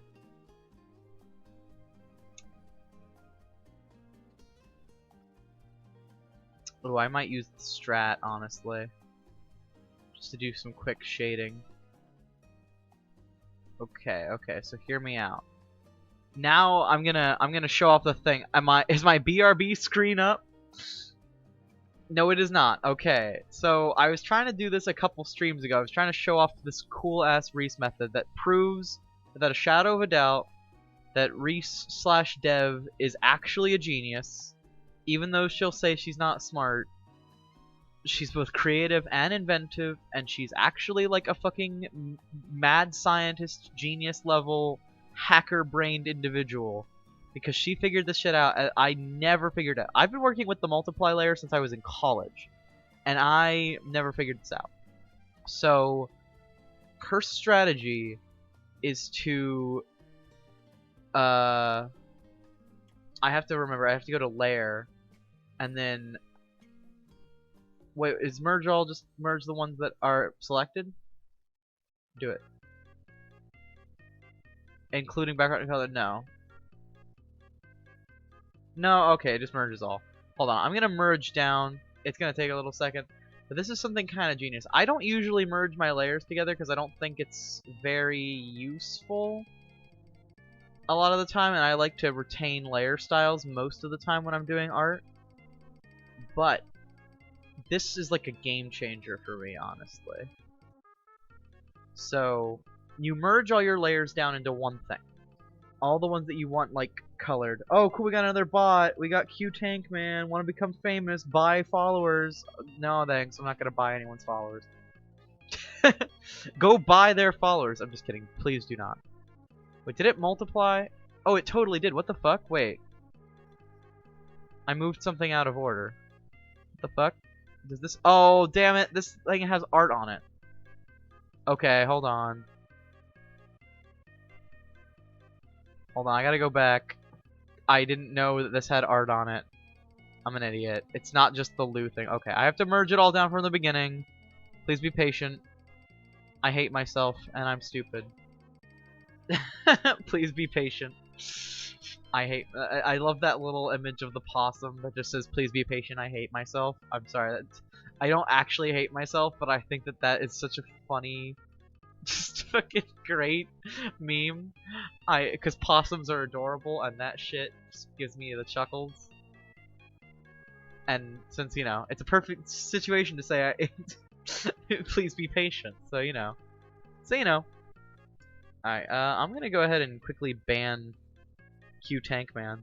Thanks though, dude. You get timed out. Sorry, my dude. Bot friend. So yeah. The strat. Let's go. First, you duplicate all your layers. And what Reese does is she merges them down into one layer, which is perfectly fine. That's a cool way of doing it, honestly. Especially if you're not worried about retaining your layer styles. Then you turn on Protect Alpha, so Alpha Lock or whatever your computer calls it. Then you pick a color that you want to multiply the artwork by. And I want to multiply it by, I think, this shade of purple. I might have to pick a different shade. And then you make just a massive brush, and you just color the whole thing in purple. And then, since this is essentially like the background color I've decided to pick, if you were doing this on like a piece of art that has an actual background and not just like the white void, what you could do is you could freaking pick a color from the background to make the lighting consistent, which is really useful. Also, I'm going to turn off the Protect Alpha for just a second because I want to also shade the whites of the eyes, and they didn't get colored in. So I'm going to quickly make sure I got those right real quick. Yeah. And also teeth. So I'm just going to make it all purple. Just make sure the entire layer is colored exactly one color. Oh, this also didn't get colored in. That's... Oh, right, because I was going to color that like a different shade of like bluey white, but then I ended up not doing it. Oh well. So yeah. Still on this step. Step 2, make everything the same color. Then step 2, go ahead and hit that multiply button. Change your layer to multiply. And now it's all darkened. You've darkened the whole thing. Congratulations. Also turn off the... Oh. Wait, I think I skipped a step or something. No, I did this right. But I don't know... Oh, right. No, I know what I did wrong. So, turn off your Protect Alpha layer, just so you don't have to keep erasing the same shit over and over again. Because erasing on Protect Alpha is super complicated, because it won't let you unerase things when you're in Protect Alpha. It's very strange. But now, you have your like darkened piece of artwork through the multiply layer, and you just take an eraser, whether hard or soft, depending on what kind of shading you want to do, and then you just get rid of the shit you don't want. And it's kind of amazing. And Reese figured this out within like a day of having multiply. She like didn't have a multiply filter for the longest time, or like she did have it but she couldn't find it in Procreate, and then she was like, oh, this is really useful. Here, I'm immediately gonna figure out how to use this like a god, and then just instantly figured out multiply. And ever since then I'm just like, holy shit, this is like game-changing art advice, honestly. Like, how the fuck did I not know this? It's so good. So yeah, if you ever want an easy way to set up some soft shading of like a background color, this is the way. Like, no holds barred. This is like the best advice I've ever gotten in terms of improving my own artwork. And I'm very proud to say that it's from my partner, because she is just so freaking talented. And she figures shit like this out like all the time because she's just a genius. Biggest brain. Using my method? Of course, you are big brain. Smarty, you are. Largest Brian. Everyone in chat and also the streamer. Biggest brain. So yeah. Everyone thank Reese in the chat. She's very talented. And she figured this out all by herself. And I have not stopped using it since I learned it. It's the best thing ever. With very little exaggeration.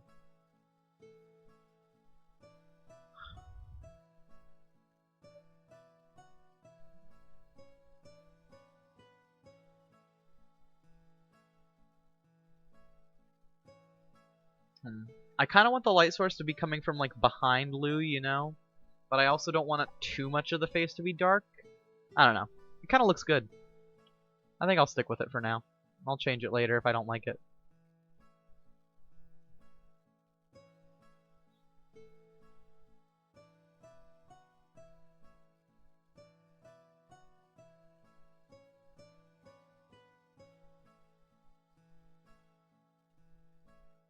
Oh no, it would be the opposite side. Like this part would be catching the light, since this part would be like shading it in.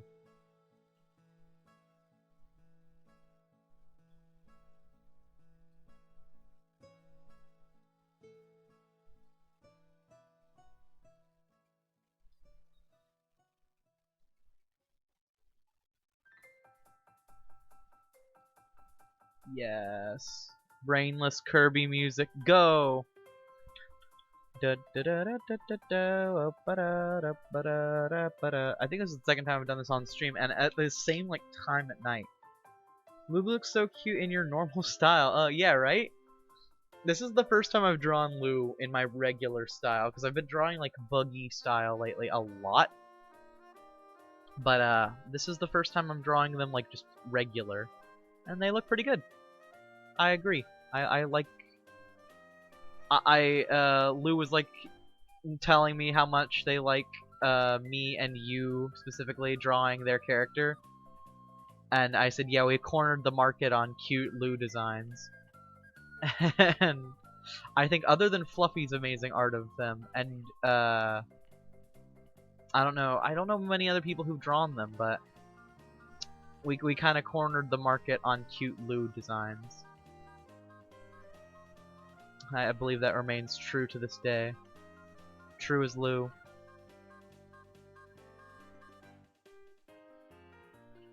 Da da no no no.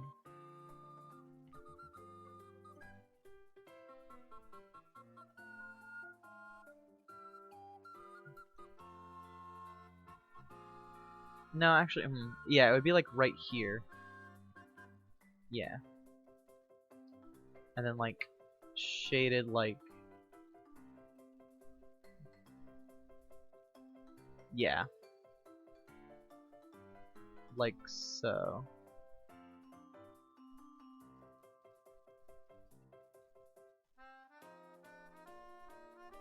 Yeah, I'm getting it. I'm getting it slowly. I'm figuring it out.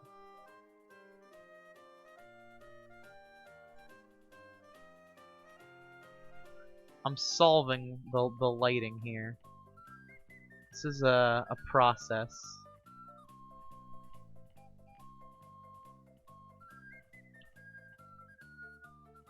Lighting can be really tough to get down properly. You gotta like account for a bunch of things like leaving shadows and shit, and how it would like cast onto its subject. But given a little bit of effort, usually goes a long way.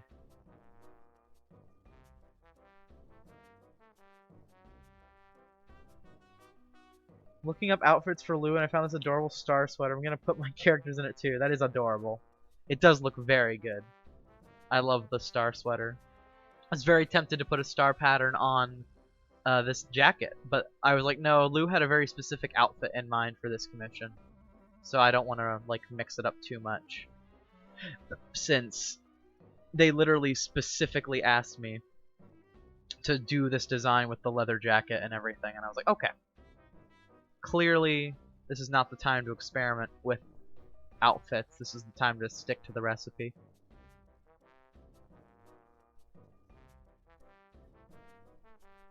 Just do what I'm told this time around. I don't want Lou to be sad that I didn't draw them, because the whole like inspiration behind this is that Lou was like, oh yeah, a while back I drew my character with this outfit, but I never ended up making it like a thing, and I'd love to see your take on it. And I was like, okay, I'll totally do that. And then I started working on it, and it's become this, and I'm pretty proud so far. It's come along really well.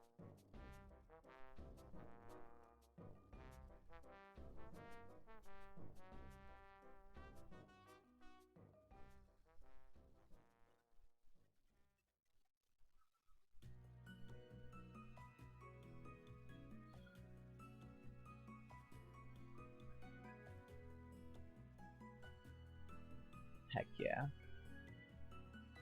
Oh right, now I'm gonna leave a little bit of a shading pocket in there. I've been trying to get better at like how denim folds, because it actually folds in very weird ways. But it's really cool when you get it right, you know? So that's what I'm going for right now, is getting down denim folding.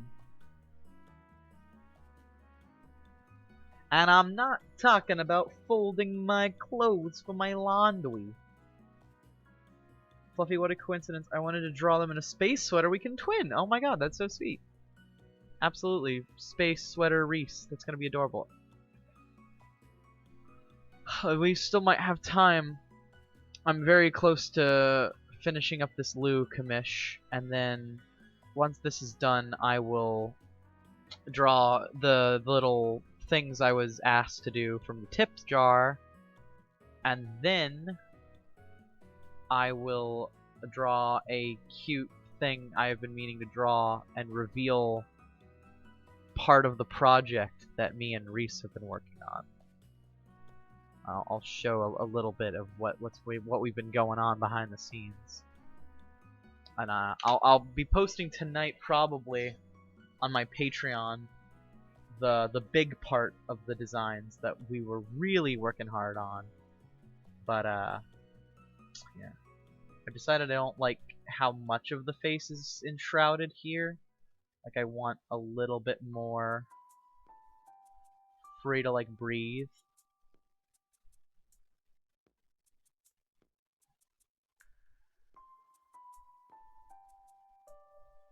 I just feel like if I made the light a little bit more from the front, it would be a little bit more real, you know?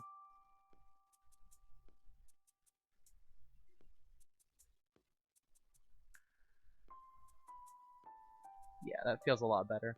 Though this isn't as sharp as I would like still. Is this nice and... Oh yeah, this is much sharper now. There we go. Bam! Got him. Sharp as lightning.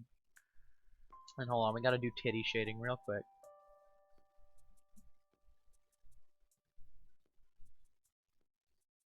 Very classy tit shading.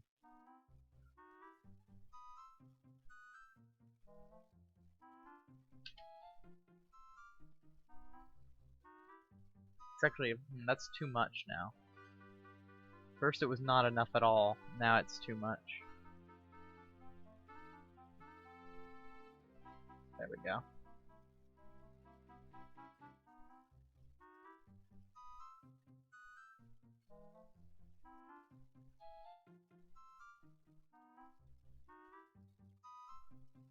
This would be a much thinner line too. I think if I get this right.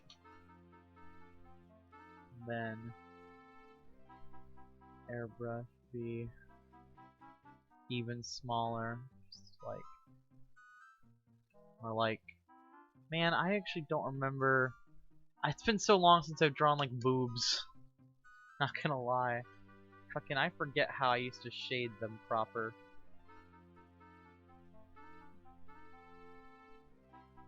Miss Timber, I hope she's okay. Me too. I'm sure she's doing alright. She's almost always like realizes we post on our stories about the stream like way too late, and she's like, "Shit, I'm so sorry, I'm late," and then appears like way later into the stream. Or she shows up for like the beginning of the stream and then is like, "Shit, I have to go," which is fine. Timber has her own life, and it's okay for her to go live it. But I do think it's funny. She's very consistently either very late or has to leave early.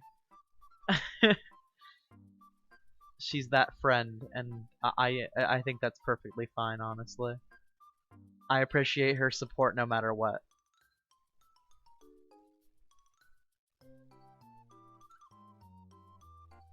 Very kind, young Timberwolf.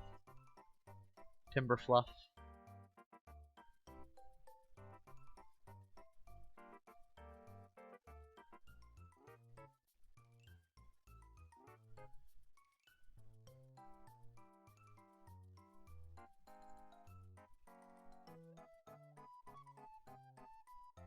Uh-oh. A little too much off the tail.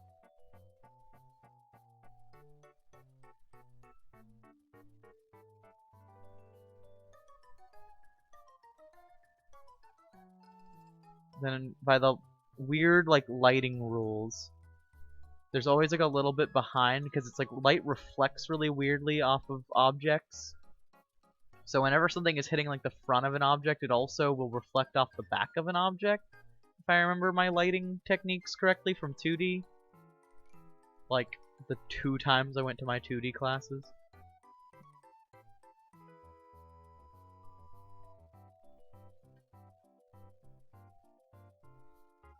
But yeah, if I remember correctly, that's how the lighting works on objects. Also, this would be a little bit less shaded in because it's facing the light source. Yeah. I think that's a pretty solid Lou we have on the right.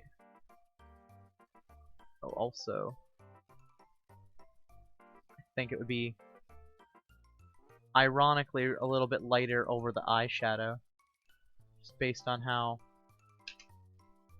light travels. No, well, now that looks wrong though, doesn't it? Forget how this would work. I don't know, I think it's just on the inside of the eyebrow, isn't it? Like, just like this bit. So then the eyebrow covers most of it. Most of the rest of the eye. Keeps it nice and dark. I think that's how it's supposed to work.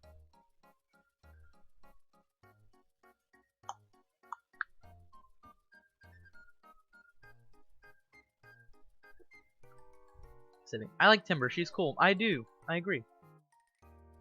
When I draw boobs, I draw parentheses. That's really funny. Yeah, man, it's haven't you ever drawn boobs before? It's haha. It's titty. That's a tit. Haha, that's titties. It's me when I send my friends titty. But no, I learned a while back like how to draw more realistic boob shape, which is just like draw 2 circles and then like depending on how like flat the chest is, you can like work around it. And I almost always draw like chunkier characters, except now I'm dating Reese, who is like the opposite of a chunky character. And then you like connect the back of the boob into the arm, and then you like bring the top up a little bit, and then like connect down into the chest line a little bit, and then you usually put the nipples near the tips of the boobs, like right around here and here. That's like basic anatomy, boobs, but it's kind of hard to do right, not gonna lie. So I understand if it's a struggle for some people to get. Mine go wah. Aw. Look down y'all shirts and spell attic. Wow, I can't spell. I did it. What now? True. I don't have TT.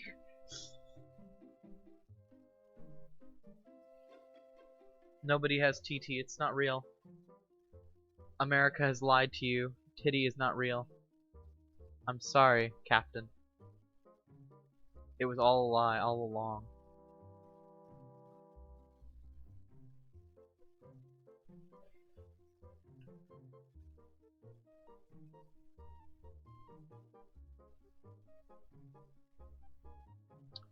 I'm just thinking to myself, like, do I really want to shade a whole second ass Lou? But like, yes, I do.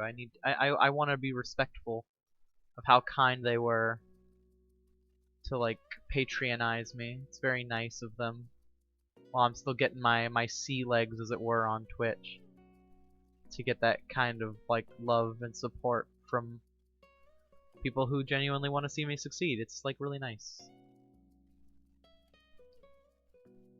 I really appreciate so much people giving me their love and trust and support. And I just hope that I can live up to your expectations of me, even if they're not very high.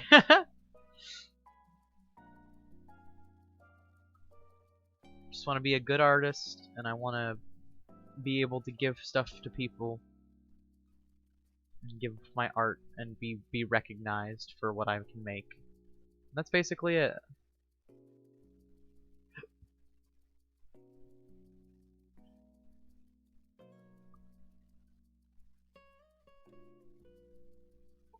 This is what I'm good at contributing, and I'd love to be able to be recognized for it. Maybe make this my job. It'd be rad.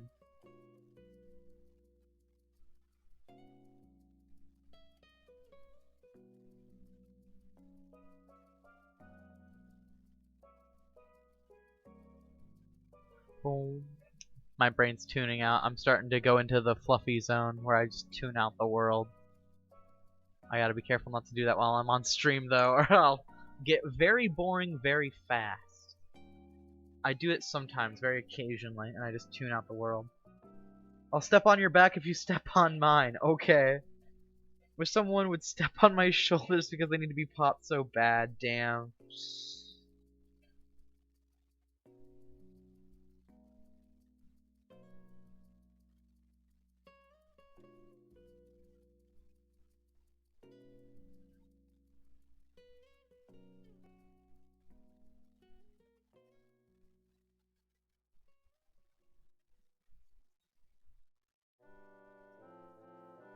Actually, I want it to go a little bit further, like one. Reese really wants me to be a voice actor slash actress. Just fucking throw my voice all the time. Just make sound effects professionally. Become a professional soundboard. Okay. That's a good loo. That's a quality loo. Hope everyone enjoyed watching me make that for 2 hours. Worth it though. Thank you, Lou. Outfits. I'm counting naked as an outfit. It counts. It's technically an outfit. Save. Save, save, save, save, save, save, save, save, save, save, save, save, save. Okay. Lock. Save, save, save, save, save. One more time. Okay. And now I got two $10 donations, so let's get started on those real quick.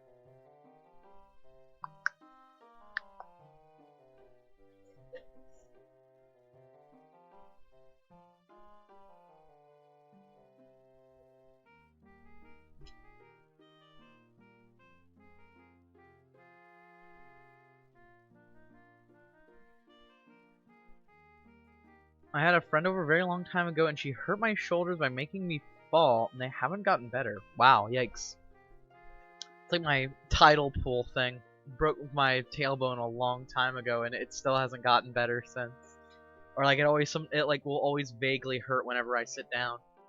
A very, very old compound fracture. Why did I have to allow that message? What? What message? My old friends. Now friends are no longer allowed in chat. What was so inappropriate about knees? Oh my god, those wibbly wobbly knees. It's too sexy. Mmm. Those sexy ass knees, man. No one can resist.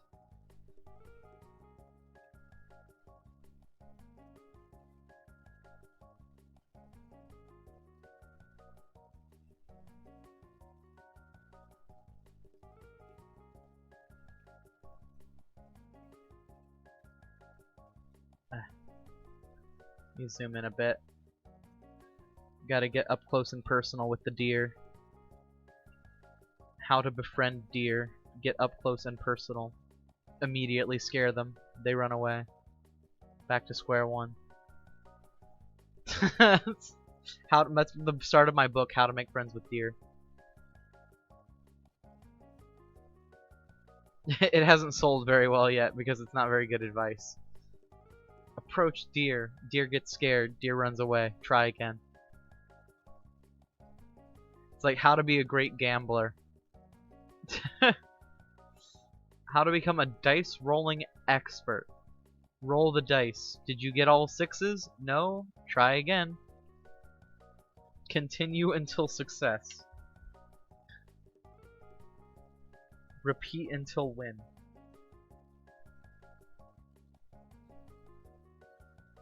All my friends have injured me. Well, I haven't injured you, except maybe emotionally. Or maybe from drawing the caterpillar Diglett, so mentally. But those don't count. That's not real. That's not real pain. You can't experience pain in your mind. Everyone knows that.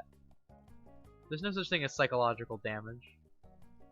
Don't listen to those lies from criminals.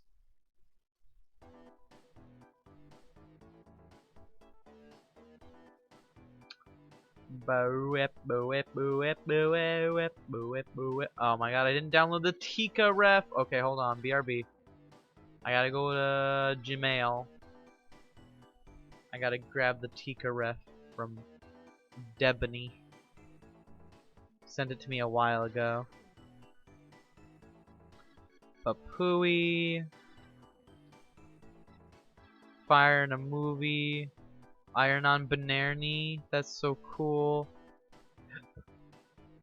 Epic sex gay. The fuck is a gender? Pink deer. There she is. Download the pink deer. You wouldn't download a pink deer. To follow up on the you wouldn't download a car meme. You wouldn't download a pink deer. Joke's on you, criminals. Joke's on you, epic sex gay criminals. I've downloaded the deer.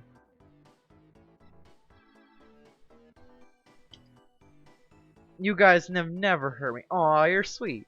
Thank you. I'm glad. No harm. No fouls. No foul harm.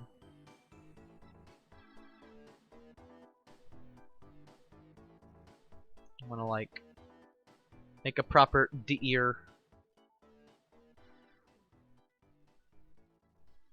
She's got like the lesbian swoosh haircut, honestly. I dig it. It's really good.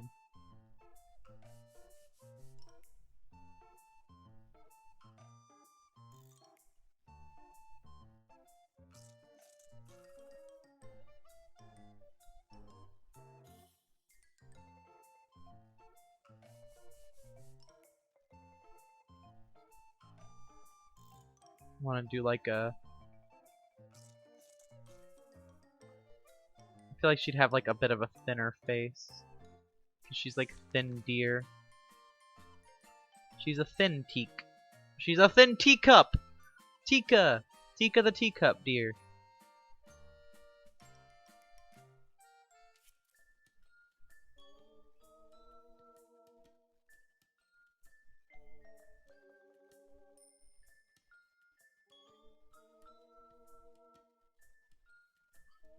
Teacup. That's where my brain is going, I'm sorry. Can't stop it now.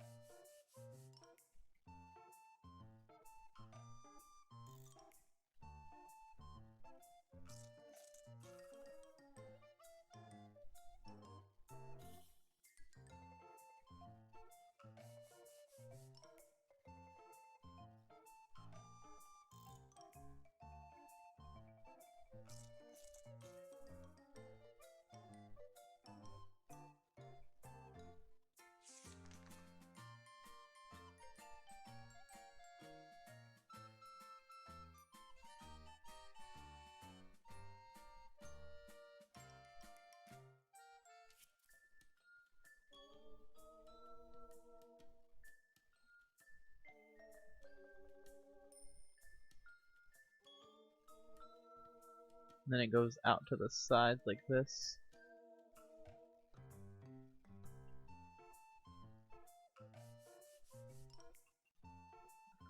Like...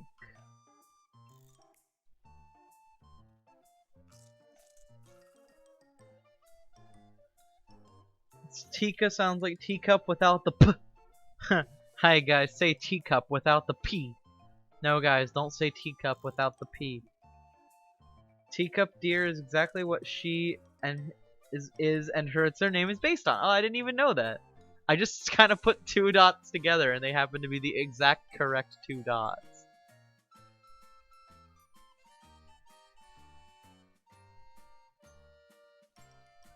I did it. I got the thing right away. I always say I feel like Tika would be the kind of girl who unironically wears a hoodie t-shirt. That's just what she looks like to me. I don't know. She's that kind of like girl to me. I don't know. She just reminds me of a girl who would like wear that kind of outfit.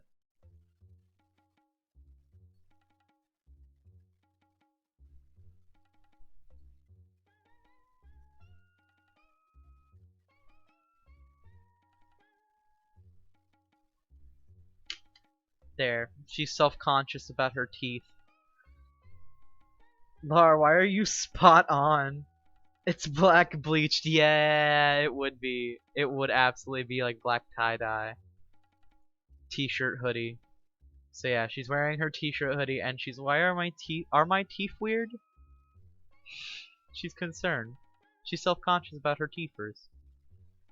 I'm going to fucking redraw this. It's so cute. I will fucking make it into a whole ass art for you at some point. If you like it that much. I'm glad you like it. I put effort into it because you gave me $10 fucking dollars. Too many dollars. That's way too many for a doodle. But thank you, Scion and Reese, for donating. You're very sweet. Even if you're, even if Reese is a hoe, thank you for helping support my dream. Okay. I'm just gonna make that into like a quick bust shape real quick. I'm just gonna go yeah. Let's grab that. Why did I put down my pencil to do that? I don't know. I don't know why I did that. Oh well. It's fine. Even though I don't think Scion is here right now, I'm doing this in honor of they.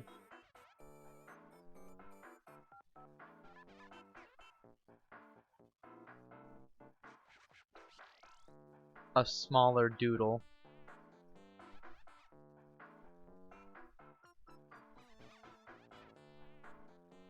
Hold on.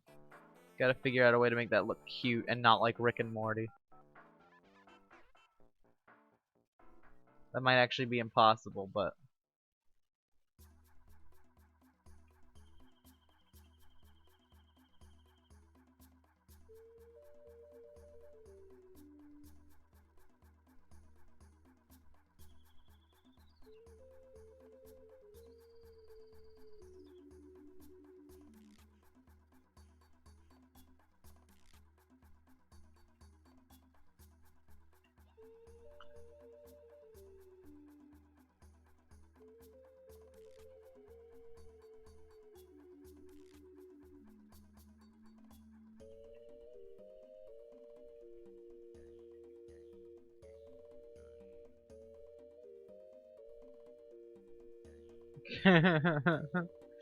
just finally seeing how silly this looks. And it's perfect. Honestly. So far, so good. This one is getting a much more simple treatment than Tika. But, it's gonna have way more dynamism. A little less charm, a little more dynamism. Balancing it out.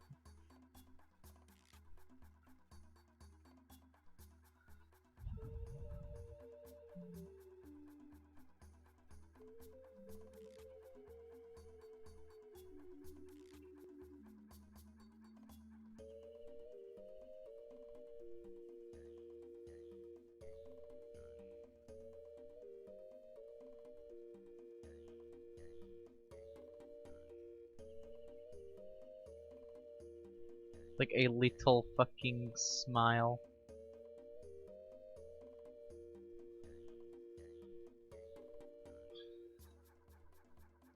Eh.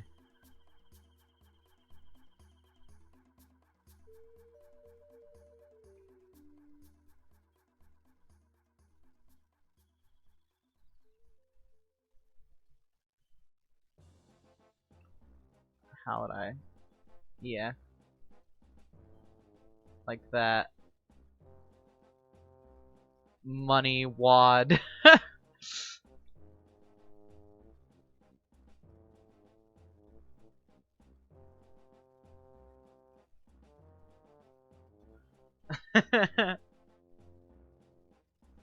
My big ass fucking tail. Little fucking bat wings. Little tiny bat tail. That looks too much like an arm actually, hold on. I gotta fucking make it obviously that it's not an arm. That I'm not a bad artist. That's just an arm. There. The fucking money slap. It's real. It happened. Everyone can see it now. Guess they really want to be hit with money. If it makes you feel better, I'll let you keep it. You're sweet. I just thought it would be funny to give it a real ass doodle for you. Just a little fucking plap. Like, ooh. E. Ah. Ooh. Oof. I figured you deserve some kind of artistic reward for so kind, and that's what your description said. It's what it read. It read money slap. So that's what you get. You get money slap. Anyone want to tip me right now? I'll keep this page open to do stream doodles 2. This is my second big page of stream doodles. So if anyone else tips, you can fill in 2 of these negative spaces. Reese, you are off the table. You do not donate to me. I will fucking throw you out a 2-story window and then catch you at the bottom of that 2-story window and kiss you and say, why'd you do that?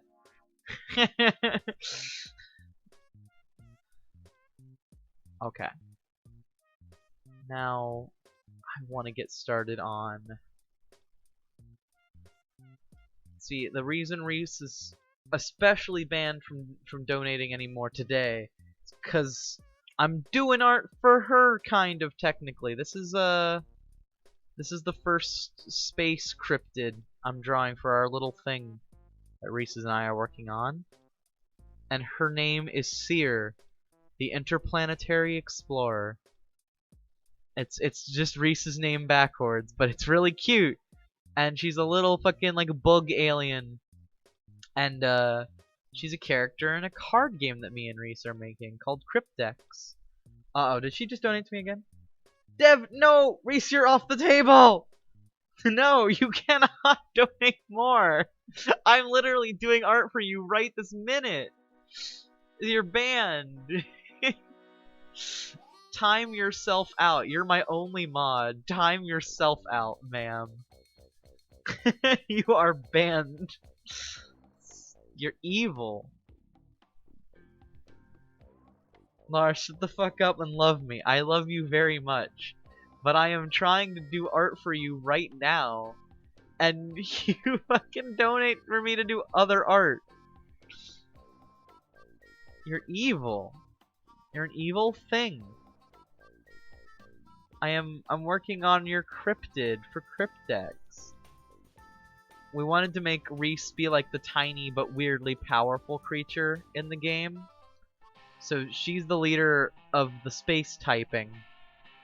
And her special ability is the fact that like her like first 2 abilities we decided won't be very good because each leader is gonna have like 3 abilities most of the time that you get as you unlock more of your energy throughout the game. Because every turn you get like 1 more energy. It'll be more easily explained once I like show up the whole rules, but I'm not gonna shell out the rules right now because I don't feel like it. But essentially, her final ability will be to be able to abduct creatures from your opponent, and I thought it would be very fitting for her to have such like a powerful ability on such a tiny little thing. Because we like the idea of something that's like really, really cute but has a very menacing ability if you let it get very powerful.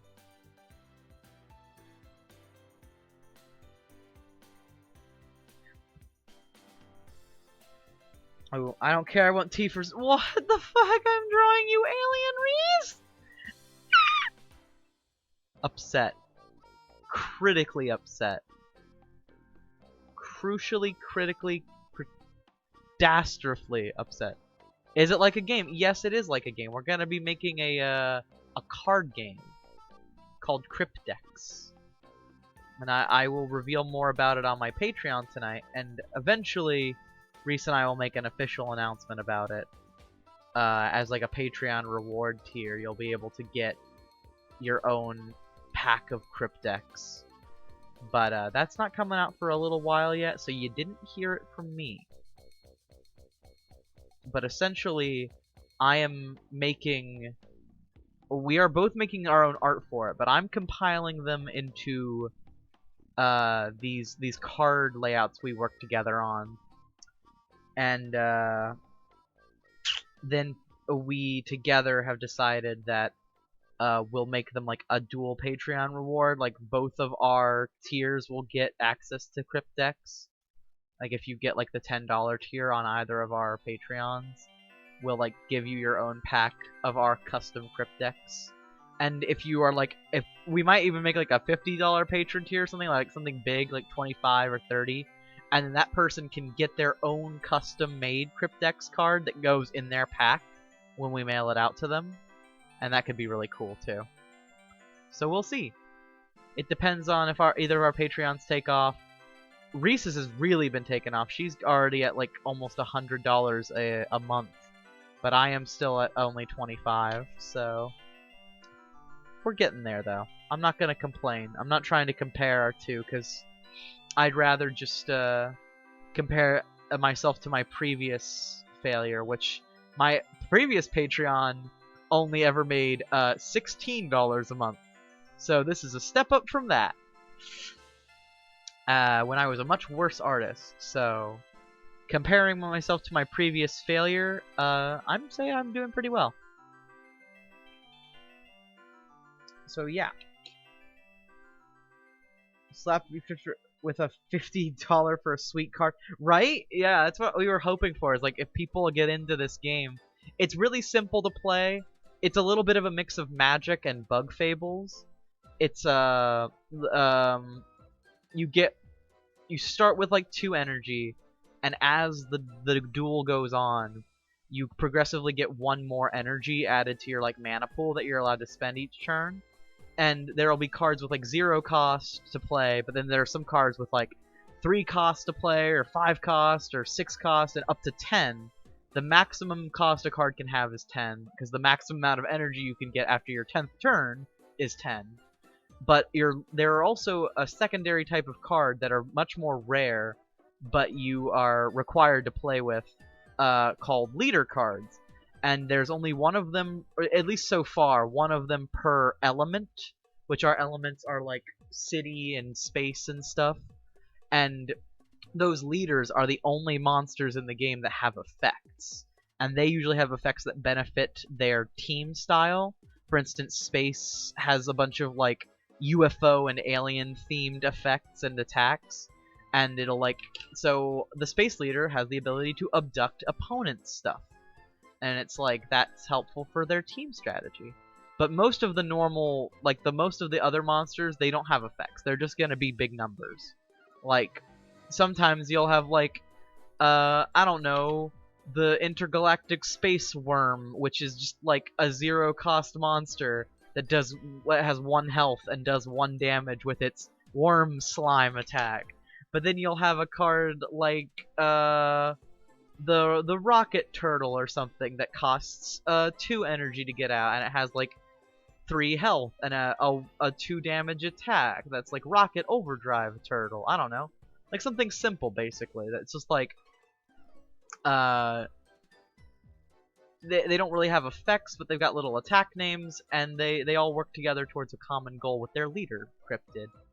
And we're basically making up most of the cryptids, but some of them are based on real, actual cryptids, like werewolves and yetis and stuff. So, you know, it's all coming along. Yeah, very Hearthstone-y, too. Hearthstone also has a system where you gain energy naturally over the course of the duel. I forgot about that, honestly. Yeah, very Hearthstone and very Magic mix. Leaders make up the archetype. Yes. They are the main effects givers of the group. And Reese and I have already decided which archetypes we want to be leaders of, so obviously it's kind of obvious Reese is the leader of the space archetype right now, but you'll get to see what mine is eventually too, which is really nice. And I'm very excited to start this whole Cryptics thing. We don't know if it'll ever take off, like be its own real card game, but that's not really what's important to us. We just thought it would be fun to make our own little card game we could play together. And then if it gets popular beyond just playing it with each other, who knows? Maybe it could get big and cool. But for now, it's just a little thing for us to work on in our off time. And also for me to work on stream. But yeah, very simple card game rules, but allows for some unique interactions.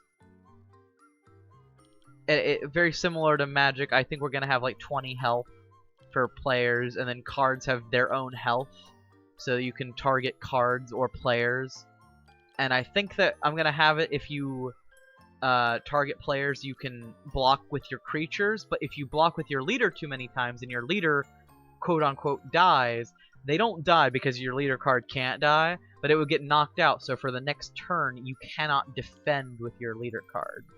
It basically, like, your leader can always have, like, vigilance, basically, like the magic effect, but it loses its vigilance if it's attacked until it gets KO'd. Which I think is a good way to balance them out, since leaders are the only effect monsters and they can attack.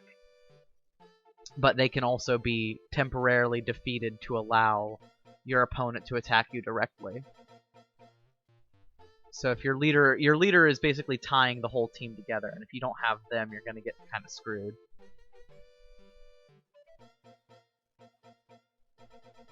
But I'm excited. I think it's gonna be a really fun game.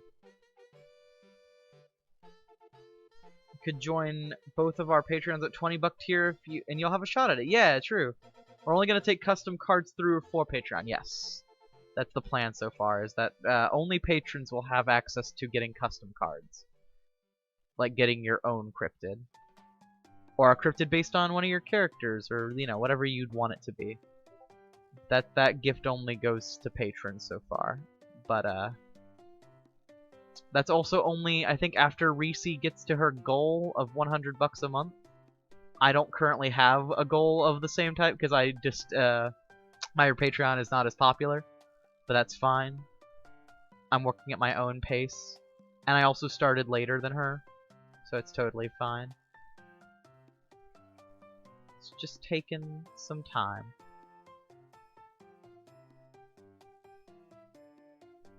Okay. Let me see how good that saucer looks, because it's... yeah, it's a little weak.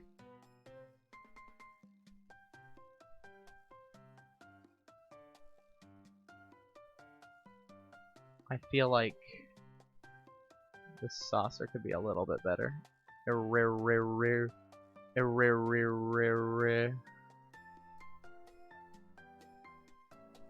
Yeah. Oh, wait. Did I trace that exactly? Oh, I sure did. It just looks weird as fuck. Hold on, I'm gonna fix that up right away. That does not look good to me. She's gotta be more round in the cheeks. She doesn't look sufficiently alien-y. As we all know, alien heads are quite round and quite cute. Unlike real aliens. There we go. A cute, round bug alien. My little bug. She's got a little magic crystal on her head, too. We don't have a $25 a month tier yet. True. 3 patrons, 25. Oh! He's talking about my patron. I think Scion is talking about my Patreon. Only $25 a month. You're very sweet, Scion. If you're willing to pledge that, we could totally make the tiers. True, but I think he's just referring to me right now. The eyes, she's so huge! Yeah, right? She's such an alien, little alien bug. I love her so much. Hell yeah. This is good. This is very strong. It's a very good design. I'm so glad I've created a lady. But hold on, now I'm worried. I have to go check my Patreon in just a second. Because I have a feeling Scion just pledged shit to me. So he's gonna get some rewards here in a sec.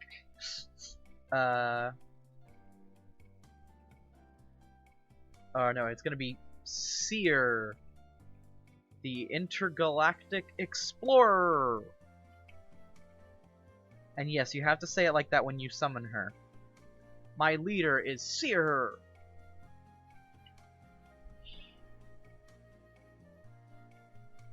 I love that she has a tail hole in her UFO. No, I'm just a fruit bat, sweetest thing I. Aw, fruit bats are very sweet. They're very cute and soft and small. But oh my god, I do love that she has a little dangly tail hole. I thought that you'd like that too. I'm so glad. Oh my god.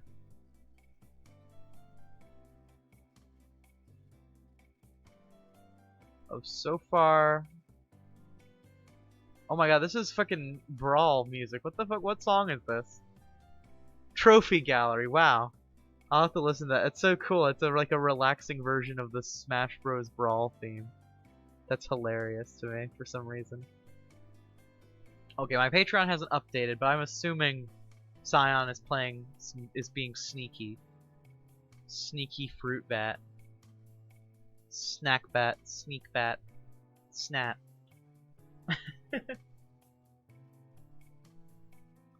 I drew a lot of little... Yeah, I'm gonna add those real quick on a separate layer. My eye is twitching today. I think my body is so stressed out. I also feel like I have an eyelash stuck in my eye. Excuse me, I would never! Yeah, you're never tricksy or sneaky, ever. Would never ever. Sneaky. Trickster.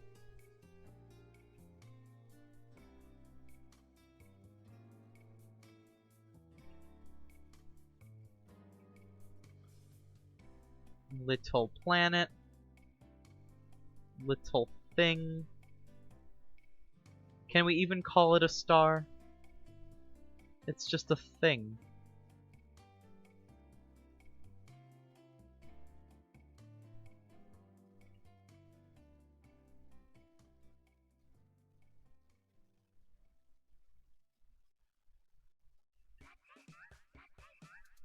Oh my god, the ultimate brain empty music. This is also the quirky YouTuber music. If you're a quirky YouTuber, you're required to play this song in all your videos. Wow, na na na na na.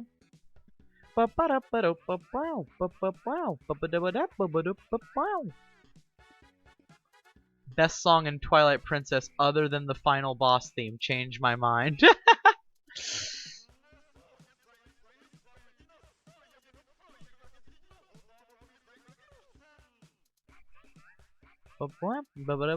Oh, this one looks like a little screaming man. Like, look at this little dude. Ah, ah, ah. Like you could totally see him like flying by. Like ah, ah, ah. Why is my tongue tingling? I don't know. Maybe it's because it's dangling through space like Reese's tail. Tingle, tingle, tingle, tingle.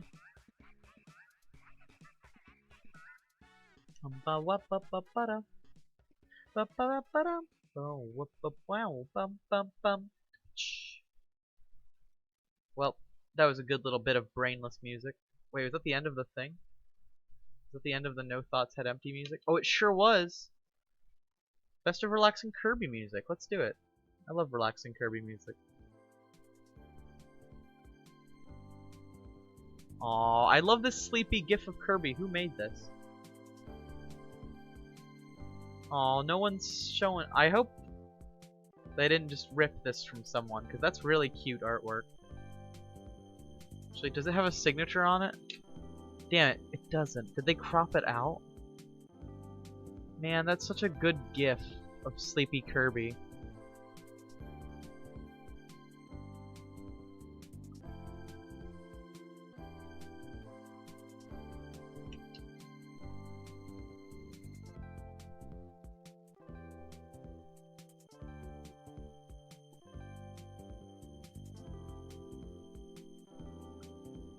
Little fat stars.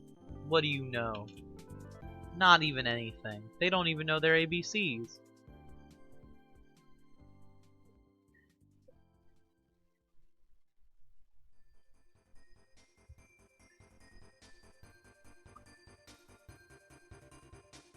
Whoa. Okay, now it's a little too loud. Just a touch. There we go. I love Shiver Star, but we gotta turn it down just a little bit.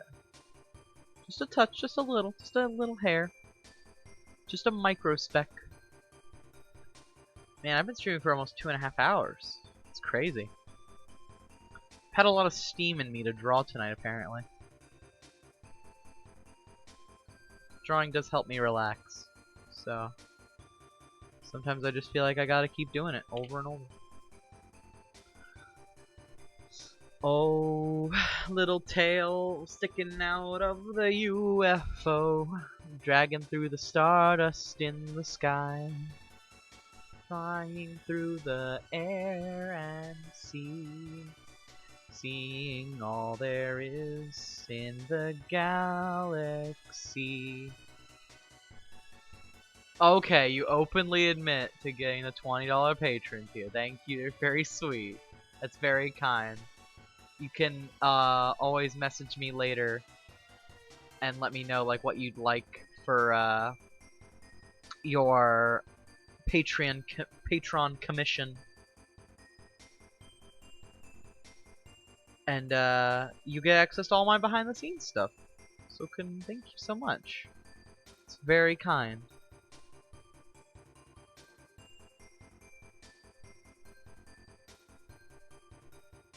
Got $45 of pledges total, but apparently Patreon takes 2 of those away, or like $2 away, so whatever.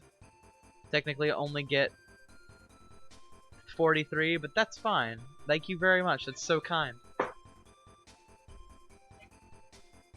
I'm very thankful for all you can give.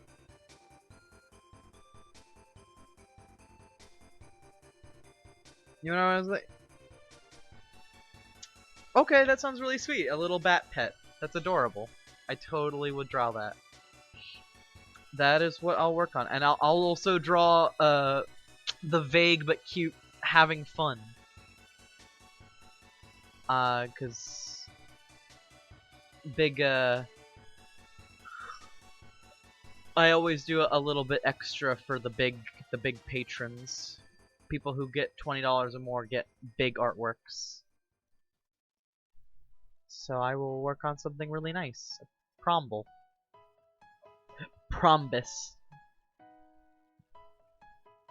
I think this is the second time we got to hear this in like the brainless music.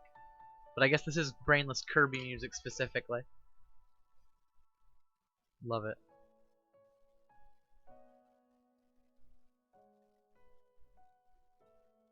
OMG, so cute. I feel like this star is too far away. Hold on, we gotta bring him in. Shh, Captain Star, we're bringing you in for landing. Shh, you are now part of the art. Much better.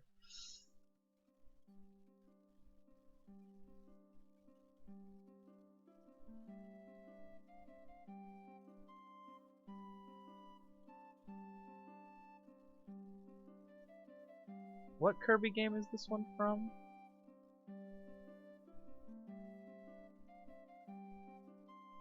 Hold on. Oh, Epic Yarn, Bubbly Clouds. I was gonna say, I remember hearing this song recently, but I can't remember where. Let's move. Just a little bit. There, now they're more centered on the artwork. Oh, wait, I need to move it up a little bit. Yeah, just to make sure it's not touching the antenna. I don't want any tangents. 6'3" would be easy enough to tower over most people. That's cute. Yeah, you're not way taller than me, but you're definitely very tall. I think I'm only 5'10", so that's really sweet. Very large, big bat, very tall. What if bat but big? Oh, you gotta be a son of a fuck. Alright. Now Reese can see live why I hate Fire Alpaca. That's stupid. It just undoes my work sometimes. It's very cool. Thank you, Fire Alpaca. I love you. Now I wonder, should I keep Reese's normal palette? Or should I do something very spacey and like make it like teal and bluey? Like your alt palette that I made up. Trying to think. Trying to brain. What do you think, Reese? Do you have an opinion on this one?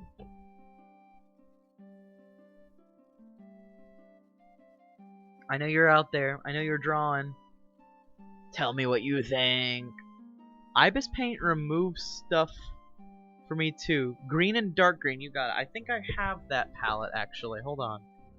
Let me open up something. Import from file. In my work for colleges, not long ago, I made a Buge YCH, and I made you an alt palette in that. And in that alt palette, you were green! Look at this fucking greenie! This greenie weenie! Look at this fucking green lady. She is so green, she does not know anything. I love it. So precious and pure, and I love and precious, and I love and good and pure, and oh my god. Oh my god. Piss green! Piss green! It's come full circle! Oh my god, all my streams have come together for one single moment. It's like fucking all for or one for all. Every person who stored power in piss green has finally, it's come to fruition. It's all come back around to be relevant one more time. Piss green. Seer is actually piss green. Fun fact. Holy shit. This is an incredible technology we've discovered. Holy cow. I won't let piss green or die. Lar, I refuse to. That's fine, honestly. I appreciate that you are like, you're my meme historian, my meme archivist. You have them since the before times, when people like look back at these streams and they were like, oh wow, Lar was such a small time streamer back in the day. You'll be able to say yes, but look at these ancient memes from the before time. I was able to salvage through the archives, and everyone will thank you with a roaring applause because you managed to save everyone's memes for all eternity.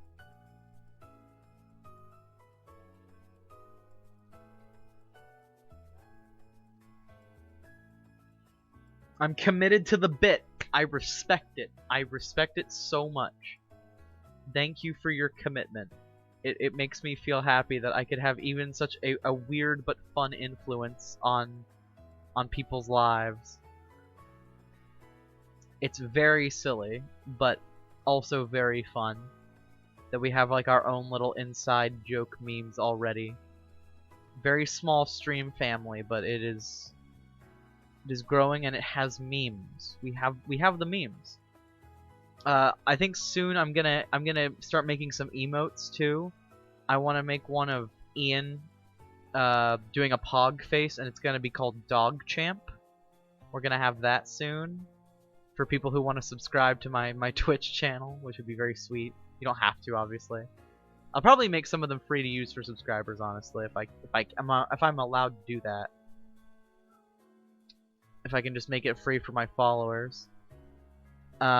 And then I also want to do some like Night in the Woods ones and like some Paper Mario and Celeste ones, since those are games that I really love to play and will hopefully be known for playing in the future.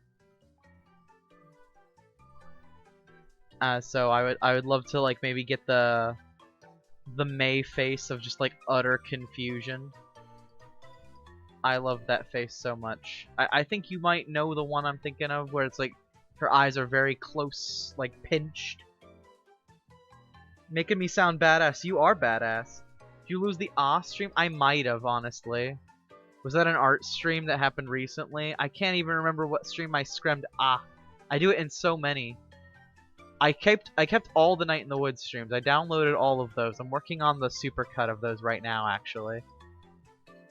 Uh, Currently, I'm obviously not editing it, but because I'm trying this. But in my off time, I've been trying to edit it together to do a episode by episode cut of Night in the Woods.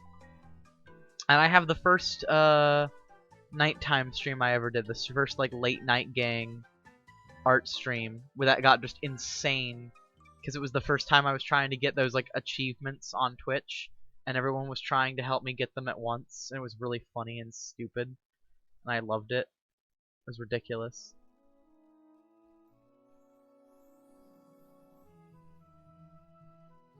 It was a good moment though. It was a fun moment. Oh, yes, you're right. We did lose the... Oh, you're right. Oh, that was from the Paper Mario glitch on the Bonanza stream. Yep, we lost that. I'm so sorry. If for future historians, when if I download and edit this into a video, for future meme historians as well as Fluffy, during the Paper Mario stream, we had a glitchy mess happen where... A New Adventure Begins was supposed to play on screen as like this big text thing to like say, oh yes, a new adventure begins for Mario, but instead of it saying that, it just said ah. It like combined into just a single A, and in response I said ah, like A, and then Fluffy made it into an animation where I'm just saying ah. It was very legendary, and I'm so sad we lost it. It's such a good moment. Because you can't script that shit. It just fucking, like, Mario just glitched the fuck out. And I was like, I didn't even know it could do that. Speaking of, though, if I don't stay too late at my friend's house tomorrow, and I'm not too worn out from the Selby Garden hike, I will be streaming more Paper Mario tomorrow. Because I accidentally took 2 days off, even though I didn't want to take 2 days off. It just kind of happened. At first I was like really tired, and then the next day I was expecting to go home and stream, but then I just like, I don't know, I just felt so out of it that I didn't bother. I came home and I was just feeling way too tired, so I just didn't stream. I was out too late and ate too little. And now today I've kind of eaten too much, I feel like. Like, I ate way more than I should have, but whatever. I guess I'm just making up for yesterday's, like, barely eating at all. I made myself, like, a whole, like, a big-ass meal early in the day. I had, like, just some baguette and oil to tide myself over while I began cooking. And then I did a chicken bake with onions and peppers, and it tasted really good, all baked together.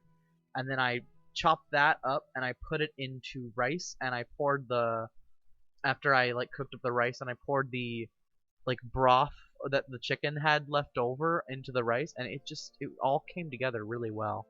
It tasted amazing. And I don't know, it just all worked out really well. It was a delicious meal. But, now it is over. And I ate just too much. So I'm greedy. Because I ate only, like, a little bit of it for lunch, but then that, like, filled me up. And then I went on a run, and then that emptied me out again, and so then I ate more when I got home. And now I'm out. It's all over. It's all out. We have no more. Piss Green is definitely gone if A is gone.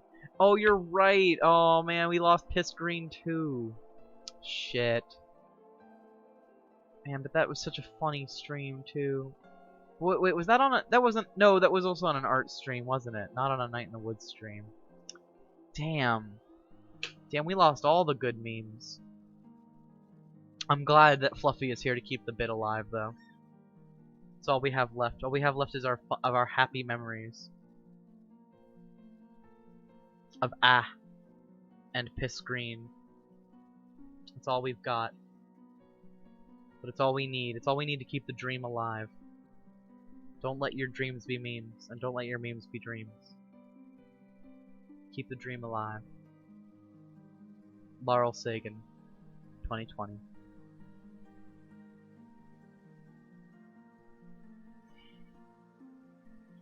We just anus ourselves. I have seen that everywhere. I don't know what that's a reference to. I swear. I'm so sorry. I'm so out of the loop. What are all the kids joking about these days? What is anus? Anus? Unus? I don't know. I don't know. I don't get it. I'm not hip with the kids. I haven't looked it up yet. I don't know what it is, and at this point I'm too afraid to ask. That's me right now in real life. I don't know what anus is, and at this point I'm too afraid. I don't know. I'm not hip with the kids. I don't know what's tea. I see it on my Twitter timeline, and I'm just like, haha, yeah. Ha ha ha ha. Wow, this guy, he knows what's up. Haha. Literally never watched the Honest channel. Ha. Had no interest, but I keep seeing edgy art of it. Oh. Oh, you poor soul. Listen, I don't know anything. I don't even know my ABCs. I'm scared. Scared to ask. What am I missing? What have I am out of the loop on?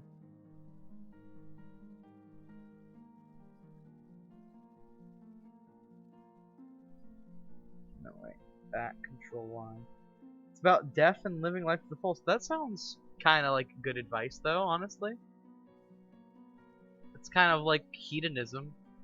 Sounds like, or it's like maximize the happy times you have, like TikTok.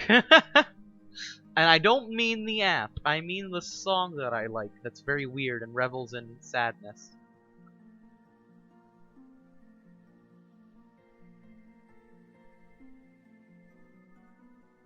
I do that every day to the best extent. Yeah, exactly. Live life to the fullest. Just do your best. I don't know what else you would do. Just try your best and live your life the best you can.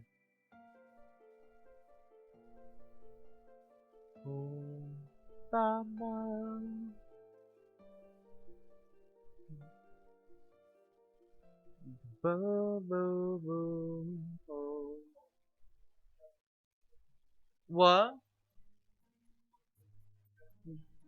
Grab it. Oh no. It's escaping. Then pull the oven out, watch it all fall back. So it's the eternal problem. Okay, well, here's my solution. You hold the... Okay, I'm gonna BRB real quick. I'm gonna help Ian with a thing. Hold on. It's close to the end of stream time anyways. It's okay. Hold on. Be right back.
Kirby Mass Attack songs fucking slap, by the way. That's what this song is on, I think is. Everything died, so they made a channel that would be deleted in a year, and now one is allowed to post videos about it because dead things stayed at. Oh, no one is allowed. That's cool. I've seen clips in places, rule breakers. I was there the whole time. It was spectacular. Markiplier broke his nose 2 times. What the fuck? They swallowed fire and all sorts of stuff. That's really crazy. What a wacky adventure. But it stays dead, I guess. That's cool. But yeah, I see what you mean now. All the streams are gone, and no one will ever see them. Unless you clipped them, and they stay on my channel forever. So I mean, you can always just clip the next time you see it. If it happens again, if something of that similar caliber happens. Where it's just A. Or if I say something as legendary as Piss Green ever again.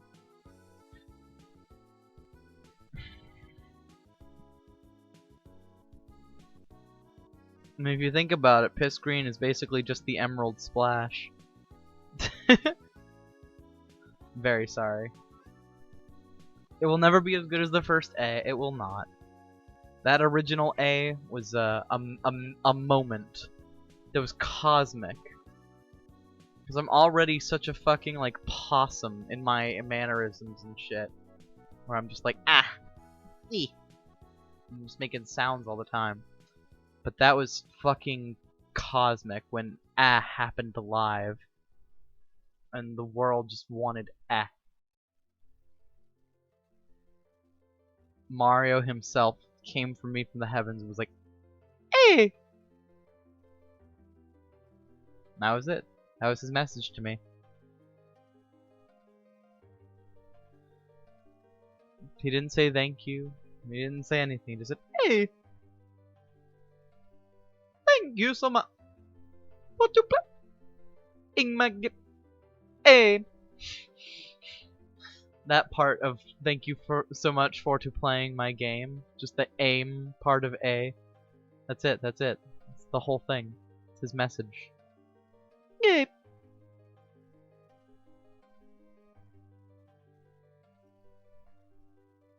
Or when he says so long King Bowser and it sounds like he's saying Gabe!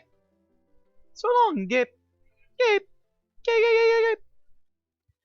Wahoo! Wahoo! Wahoo! It's Mario doing a backwards long jump. That's my impression. The wahoo.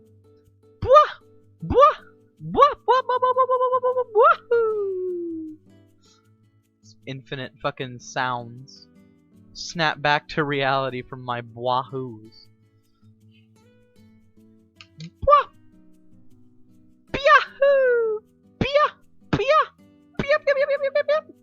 The fucking the stroke sounds he makes when he's fucking like charging up the backwards long jump.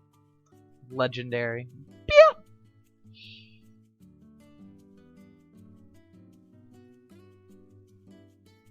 Never not in my brain. Biahu lives rent-free within my mind forever. I can't say that phrase now without thinking of the time where Amazon was like, what SpongeBob quote lives rent-free in your head? Hashtag SpongeBob or whatever, and they're just trying to be like, you know, your typical like corporate hack statement. And like simultaneously, like I don't know, everyone on the internet just knew that they converged upon the brand. And instead of saying like silence brand like usual, it was just pay your workers. Everyone just simultaneous was like pay your workers. Pay your workers. Dude, pay your workers. It was cosmic. I love that shit. Everyone just came together to fucking dunk on Amazon. Even some picture got like pictures of Squidward like being on strike and shit. It was great. It's such a legendary moment. I love it. Everyone on the internet just knew that day. It's time to dunk on Amazon.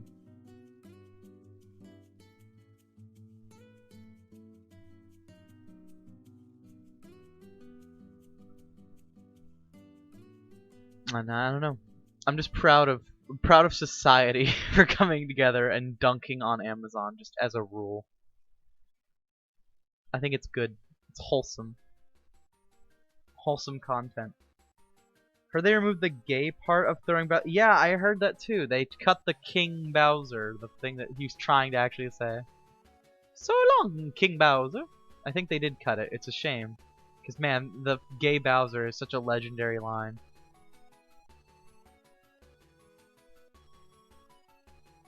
But that's, modern Nintendo for you, I suppose. They, don't want... At least with, this Mario collection, they've been doing some real predatory business practices. Like making fundamental changes to how the games play and shit. And then only, of course, releasing it for a limited time window. I don't like that shit. I think it's really uncool of them. Which I thought we were past these days of Nintendo doing like shit, but it's just a sobering reminder that they're still a corporation and that they still don't deserve rights. It's like Reggie was a good CEO of Nintendo of America for a while. He was good. He stepped down. We got Bowser now, and it's just not saying that it's got worse because of Bowser, but it's a reminder that they're still a shit corporation that's primary focus is money and not actually the satisfaction of their customers.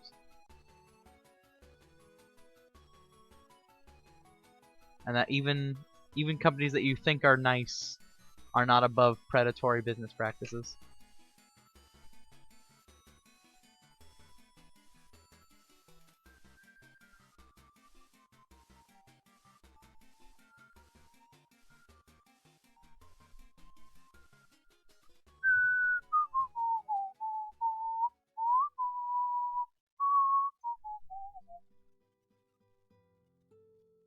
I'm a total Nintendo nerd, but even I will be the first to say, it's like, don't trust them.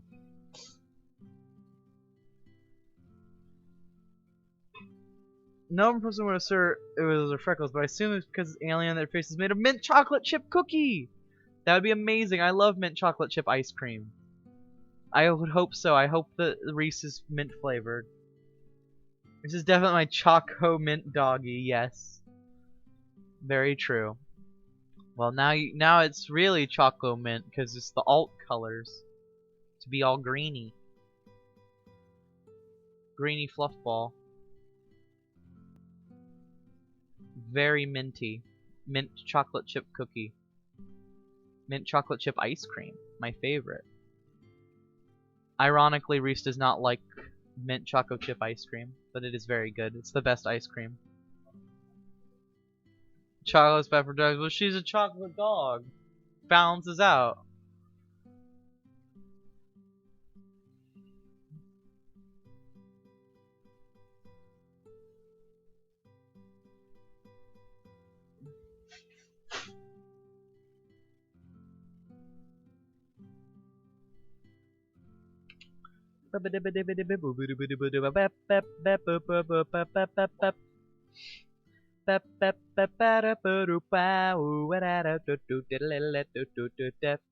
Oh, she's the cute little UFO.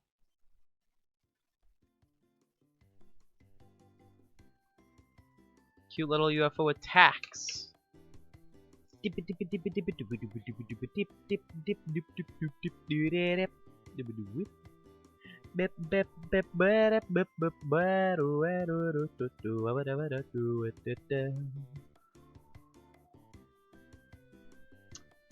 Alright, then fucking I'm sorry, I really love that intro to I keep making the same sounds over and over, but I just love the intro to battle against a mobile opponent. There's something very charming about the that starting like drum roll. Very, I don't know, it gets me to remember it. It's very catchy.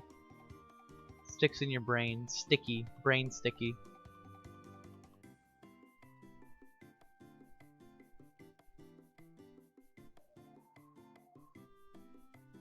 Sticky in your brain. You know what I mean? You know what so you're picking up what I'm putting down. Are you smelling what I'm stepping in? I'm so tired of help, dear Lord. Lara and the sticky buge eyes. Blink one eye at a time. It's me right now, honestly. Mint chocolate is also my favorite. Yes! I love mint chocolate chip. Mint chongo is my favorite. I love it so much. It tastes so yummy. It's a good iced cream. If you could only have one iced cream, what would it be? One creamed ice. How long do you think you'll stream, Lart? Probably until I finish coloring the Reese part of this portrait, and maybe the UFO. But I won't go much longer past 3 hours. I'm getting real tired. I gotta unfold my bed because I folded it up for cleaning today. Had much to do. Very busy.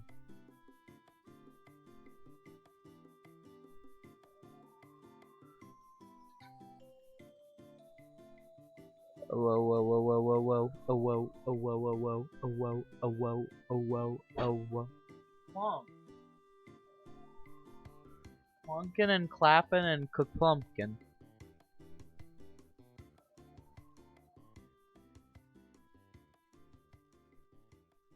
Kermuffkin.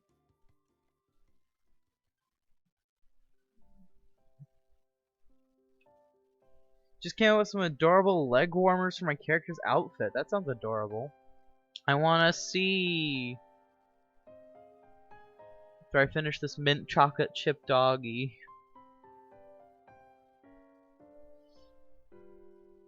Oh. You can always send it to me on. If you finish up the art before I do, you can send it to me on my email, and I will show it off on stream, obvi. So would not want to withhold the viewing.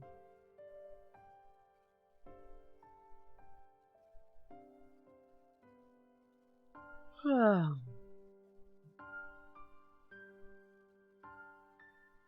want to make a nice silvery gradient, but first I gotta start with blanc, blanc, blanc, blanc, blanc, blanc, blanc, blanc. Uh-oh.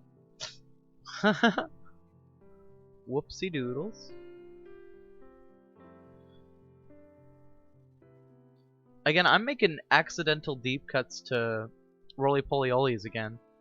Whoopsie doodles. That's a fucking quote from that. Weird ass, good old roly poly olies. Don't know if anyone else remembers that. It's like Zap the Magic Computer. It's like something no one remembers.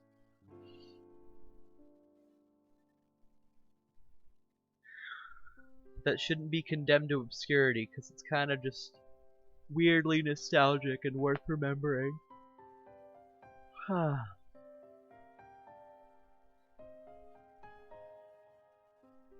Actually, I'll do that on a separate layer just because I want to keep the silver. I want to be able to alpha lock the silver and only paint silver on it, you know? Because I have plans for my silvery new friend.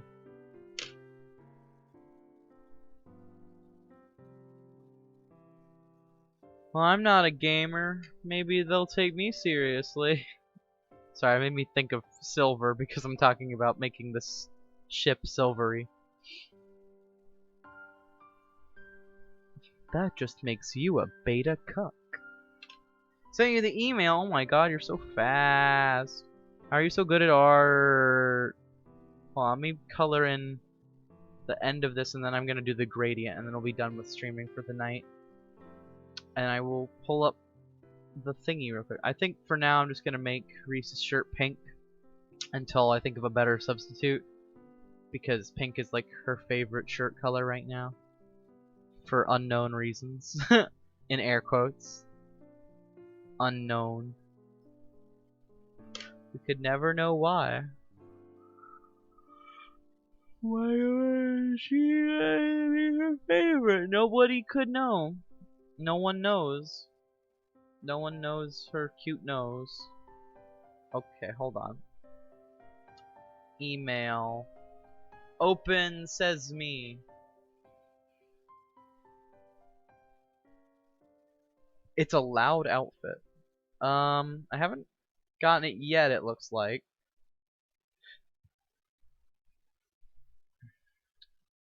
I hope it comes. Maybe can you send it on Discord? Because I don't know why it's not showing up. Is it doing that thing where it says I don't exist again? It does that sometimes.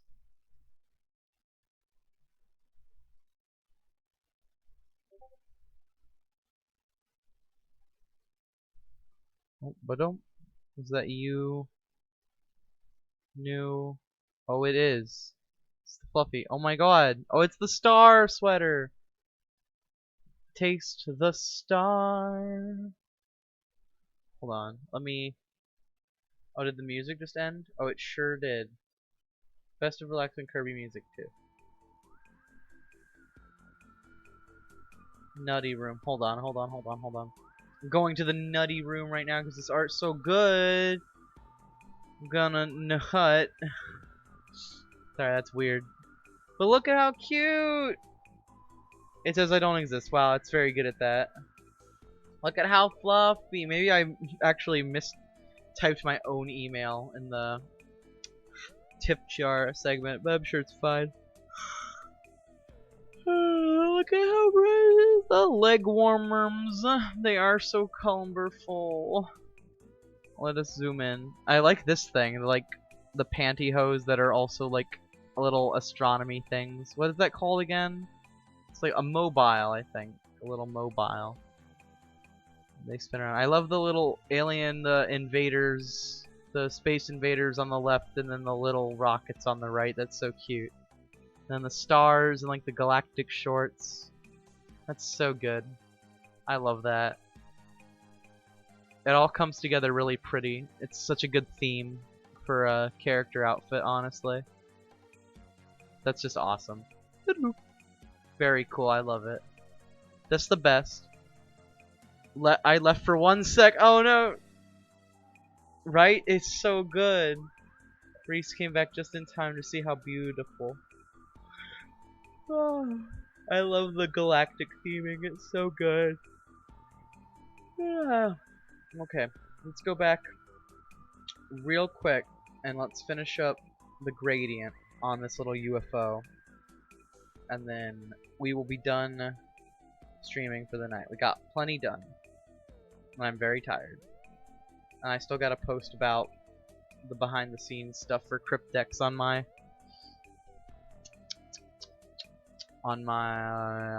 Patreon.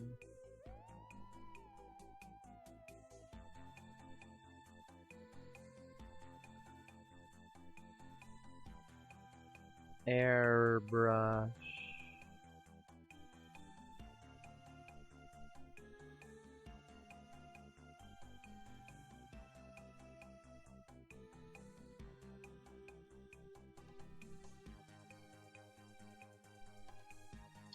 Pen white.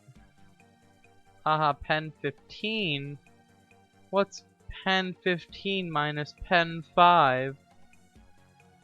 Haha, it's pen 10. It's not a joke, it's just sounds like Ben 10. Haha, thank you for coming to my cool stream. Thank you. Remember to like and subscribe.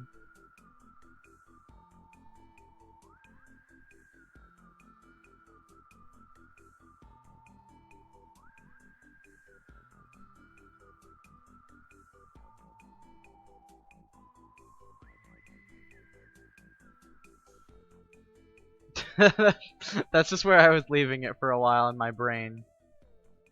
I'm very sorry for just being terrifyingly bad.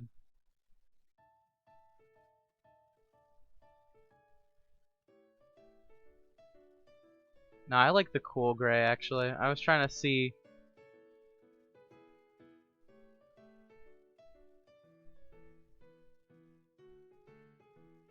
how well the cool gray works versus the dark gray.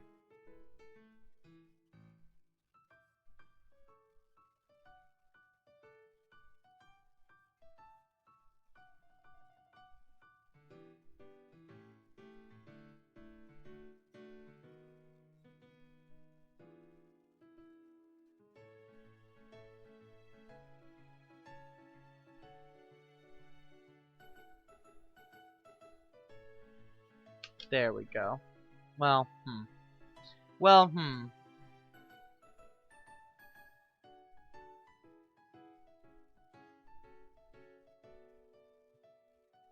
There. Just little touch-ups. Maybe I'll come back and work on the UFO later, but tonight, that's very good progress.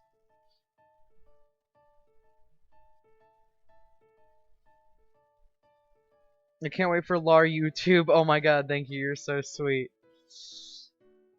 I cannot wait to make a YouTube, but I just need to make like a video first.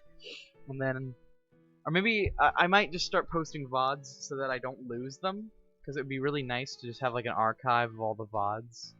So maybe I'll make like a Lar secondary channel. Like just... What would be a good pun on like Hyperhair? Because like, it's...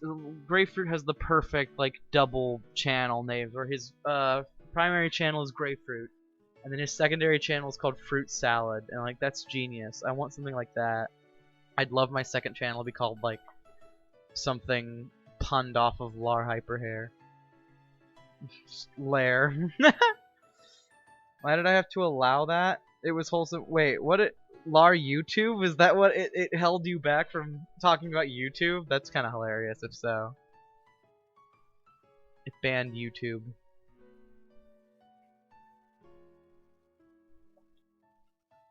I think it's not letting you say YouTube because it's a competitor. But wow. Okay, so no one else donated, but I got a whole ass new patron. Thank you so much, Sign. It was very kind of you to patronize me. Patreonize. I like saying that. I don't mean it in a bad way. I know patronize is a bad connotation, but I love saying patronize. It's so funny to me. And we got Teefs. More Teefs, more Teefs, more Teeth. Teeth gang, Teeth gang, Teeth gang. Got little Teeth gang. This is Tika for Teeth gang. Alright. We'll close that out. Oh, it's gone. Whoop, whoop. There we go. Chatting. Cute art, right. My cute art was the UFO because I knew we would be doing Reese tonight. It's all come full circle. Remember that? That was cool. Remember how I totally planned all that from the start? I'm totally not just stringing things together by bits and pieces that I realized worked out together. Yeah. Wow, I'm really tired, aren't I? Teeth gang! Yeah! Teefs gang, Teefs gang.